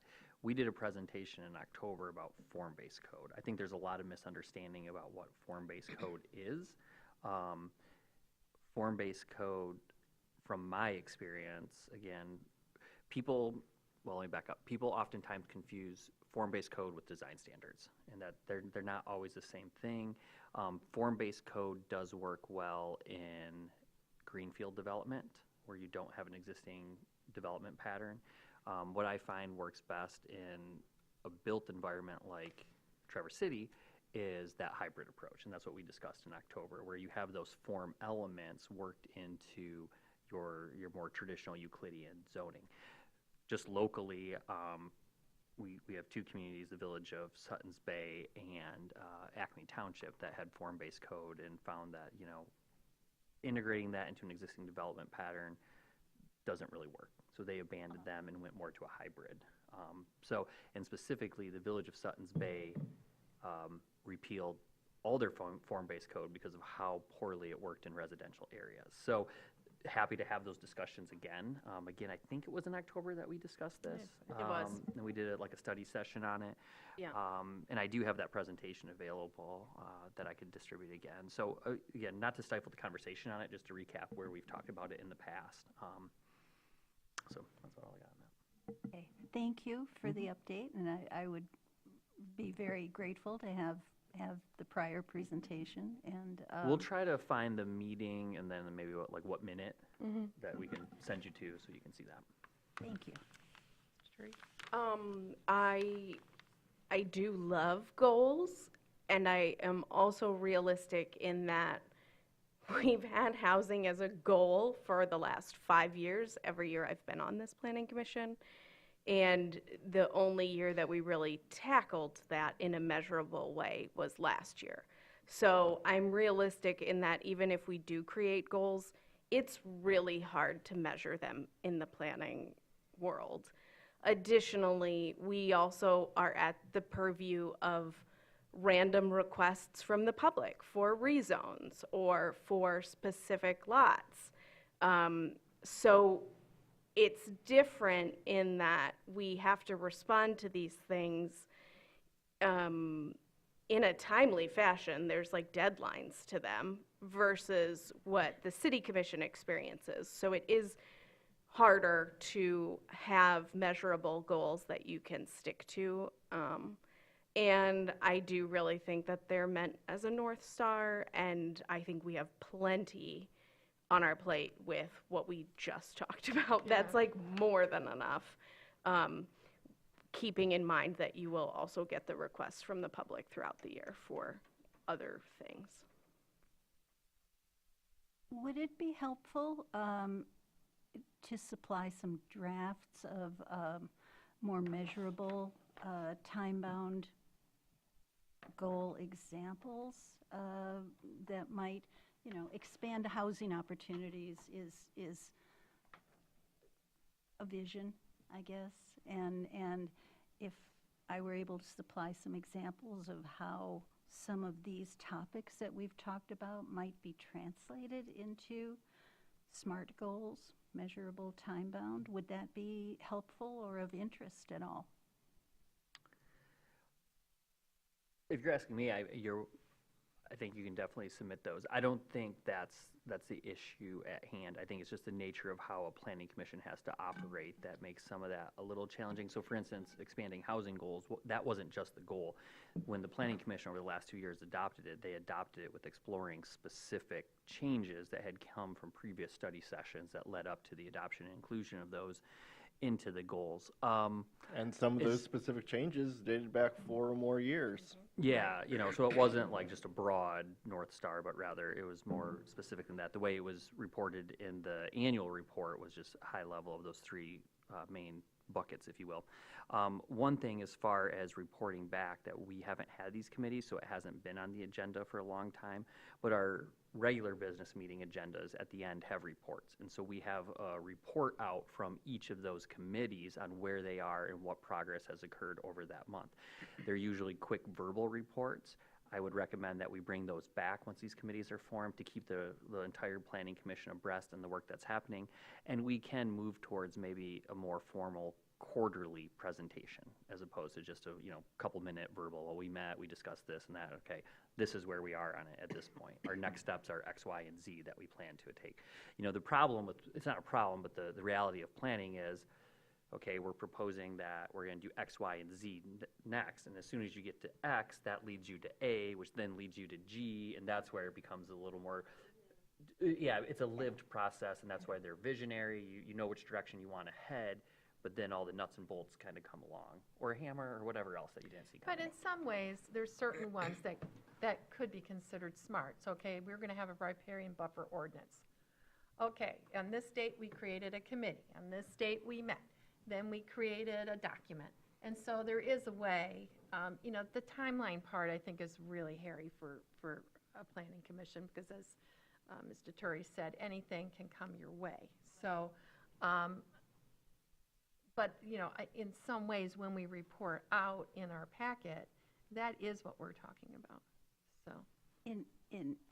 In the best of all possible uses, I think that, more specific goals could also be used to protect the limited staff resources that we have, that when one of these things bubbles up and you say, well, is this part of our agreed upon priorities? And if it isn't, that may be a reason to push back, or to again reinvent, renegotiate, restage. But I'm trying to be sensitive to the idea that you don't have unlimited resources, and that perhaps by documenting and assigning some timelines to the agreed upon goals, that we may be able to push back against some of those late arriving, over the transom sort of requests. It's a thought. I'm assuming some of those requests you legally have to act upon. Well, it would depend. Like if the request is an application, then we do have to provide due process. But if it's something way out of left field related to, say, the riparian, then I think what Commissioner Anderson's saying is, by having more guardrails, we might be able to have something to hang our hat on, be like, well, actually, we're not going down there. We could do that. I think one thing we would like to do, which may align with what you're saying, and we discussed this, now that we've had the green light on moving forward with at least STRs and the riparian buffer, is to come up with a work plan. for these committees that we can then present to you as a document and say, okay, the first thing we're going to do is identify, we'll take riparian buffers. What does the zoning ordinance already require related to waterfront? Let's identify where we're at. Then let's, maybe we'll review what was in the last draft. Then what do we want to accomplish? What are our objectives? Put something together that these committees as well as staff could follow, and then the planning commission can see, okay, we're working through this process that's been outlined. Where's the community engagement going to occur? When are we going to maybe have a joint meeting? I think that may help, if I'm hearing you correctly. I think so, Okay, yes. so we've already had those conversations. It's something that we will now invest some time into creating for you all. That's great. Thank you. Any other comments? Okay, any announcements? Announcements? Any public comment? All right, thank you. I mean, this was a very good, in-depth meeting. I thought we learned a lot tonight, so adjourned. Thank you, all you newcomers, for joining us. Thank you. Hickory opens Friday.